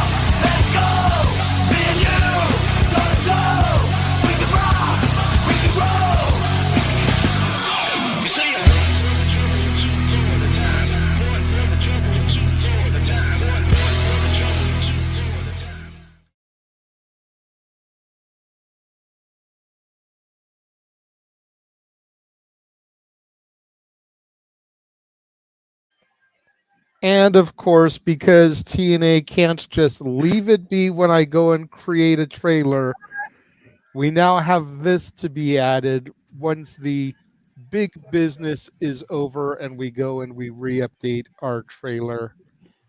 TNA Under Siege, as announced last night on Impact. Yes. Friday, May 3rd. Adding that to the calendar as well because, what the hell? There's not enough for us to do. Freaking wrestling. We have to find a way somehow to do freaking the Dynasty and Rebellion in the same night if we could even get that done because that's different nights. There. It's different nights. Rebellion is Saturday, Dynasty is Sunday. Yes, all the wrestling, all the wrestling, all the wrestling, all the wrestling, all the wrestling, all the wrestling, all the wrestling, all the professional wrestling. Damn it! And sports entertainment. But entertainment certainly is far more intriguing this year than it was last year. Jody! Why are you doing this to me again? Oh, Jeff was there, and then he's gone. And he's gone. I believe in Joe Hendry. What happened to Jeff Meacham? Where did Jeff Meacham go? What the hell just happened? It's like, where's Waldo? Where's He popped Meacham? in very quickly. He was going to do the shills with us and say goodnight. Yeah. He probably could not hear us, or he was setting up a shot there. Hi, Jeff. Hi. Hello, Jeff. Can you hear me? Yes. Okay, good. Of course, Jeff is out here at the LA Dolls in Santa Monica, California, waiting for them to go on at 9:30, I believe, is their set time. You can still go. You can still buy tickets, scan the QR code. If you are in SoCal, get to Santa Monica on 4th Street. Check out the LA Dolls. Hang out with Jeff Meacham. Buy him a round or two or 22. Yes. That ticket link is literally good for 11 more minutes. So get on that shit. Otherwise, get here. One or the other. But that is why he was not present with us this evening, because ever since he popped in to welcome us to our live stream, he's been in transit to get to the venue. Yes, quite so. And he literally just got there in time to join us for the goodbyes. Yes, I did. And to let you know, since I was going to let you know tomorrow, but I can today, I will be there for Open Mic Night tomorrow, the full show. Ooh, there you go. Of course, Open Mic Night tomorrow. We will be talking about all this and more. Kazuchika Okada's debut in AEW, not just being all elite, but being a member of the elites. Red Mega! The toxic comments from the IWC over the last 72 hours with racial undertones directed towards Bianca Belair. And of course, we'll be discussing Paul Heyman, Bull Nakano, and the U.S. Express, who were announced today earlier to be going in the Hall of Fame class this year. So I will say you might want to add one more. It's kind of like with Bianca Belair's topic. I only say that Bianca Belair was not the only one who was subject to horrible ridicule. So was Chris Jericho and his apparent weight issues, as reported by freaking Aaron Rift, who put that motherfucker on blast. Good on you, boss man, by the way. There's a slight difference, I think, between the two things. It can definitely be touched on, but there's two worlds of difference. Oh, major difference, but still just as bad, toxic at least. It's just one's racist and one's fat shaming, so one's gonna outweigh the other. No pun intended. Make sure you guys go back on to the archives and check out Jeff and I talking about Steen's greatest matches and moments. That, of course, aired prior to Sacrifice today. We covered his WCW career, his TNA career. We did briefly mention the WWE stuff. You figure his WWE run was about as long as a cup of coffee. And then, of course, his AEW run that just ended last week at Revolution. If you missed our Call of Revolution, go back on any of our channels across the Multiverse of Media. Check it out. It is in my top 10 of live views already. Top 5. I don't know about the rest of y'all, but top 5 of 10 all for me. time as far as what I've covered here at JMN Multiverse of Media. One of the greatest shows ever. So definitely a show worth revisiting. Whether you like the people he was in the ring with or you don't, it was still a damn good night of action and definitely worth going back and rewatching. Oh, I mean, it was a phenomenal showcase, presentation, execution, finality, brutality. And what I love about this business the most, simply put and called true in its form based on even that company. Professional wrestling, damn it! And we no longer digress here across the Multiverse of Media. We don't degress or regress or progress. Oh, well, we do progress. We try to progress. Yes, we do progress. Jeff, just as a heads up, if you do go back to watch this later, there was a serious storm in Windsor, Ontario, Canada. Yeah, Jeff. So there was actually a point during the broadcast where I put up a weather radar. Yes. To show what the storm was looking like. Bro. Because there were people in the comments section that were being grade A douchebags because they were commenting about the shitty picture quality and everything. Yeah, when they didn't really There's know. only so much TNA can do when there is a huge storm, like wind literally and rainstorm. overhead. Yeah, it was like right on top of the what's the arena called? The Toronto arena that they were in, like literally hovering on top of them, Jeff. And your boy here, the man in the Buccaneers hat, goes full weatherman. Yeah. So just so I'm clear, we had complaints in the chat room about our coverage of a TNA show that was being affected by weather problems in Windsor, Ontario. To quote Juan White, I'm at least third generation. Don't give a fuck. Like, why are we even getting complaints about that shit? I'm just ridiculous. We were just telling you because they, I went they full weren't weatherman. they weren't complaining about us. They were complaining about the TNA presentation, trying to make TNA come off as second or third rate. Yeah, like okay. And we did not ban the person because they laid off after a couple of comments and kind of disappeared. But if they come back, then notes will be taken. Yes, and I would gladly call people I know at TNA, but I'm pretty sure Frankie Kazarian cannot control the output of their media weather patterns. But I'll try my best when I'm in Vegas. And so, hey, Frankie, can we like make this like be better? Because I'm sure either one of us actually give a fuck. Yes. Yes. And of course, we did make it official. Oh, there you go. Under Siege May 3rd. There we Goddamn TNA for fucking up my watch long trailer already. I knew Under Siege was looming, just like I know at Dynasty, if not beforehand, Double or Nothing's looming. So you best just, go along with it. So I'm going in, but keep in mind, we've got that night and then earlier than usual the next morning for France and Backlash. Yes. Yes. So have fun tonight, guys. Have a safe Friday wherever you be, wherever you do, and stay out of Windsor because apparently there's some bad shit weather going on. So, Yeah, well, I think it's passed now. I think the worst of it. Oh. Finally. It took like halfway through the show for it to pass, I think. Fuck me. Of course it did. Yeah, it was bad. As storms go, As they do. Gentlemen, thank you for holding down the fort as you do. We'll see you tomorrow, right around this time, as a matter of fact. Pretty much. Yeah, there you go. Yes, sir. Well, that's going to just about wrap things up for our coverage of TNA Sacrifice. Again, make sure you guys tune in tomorrow for the Saturday night shenanigans that are open mic night.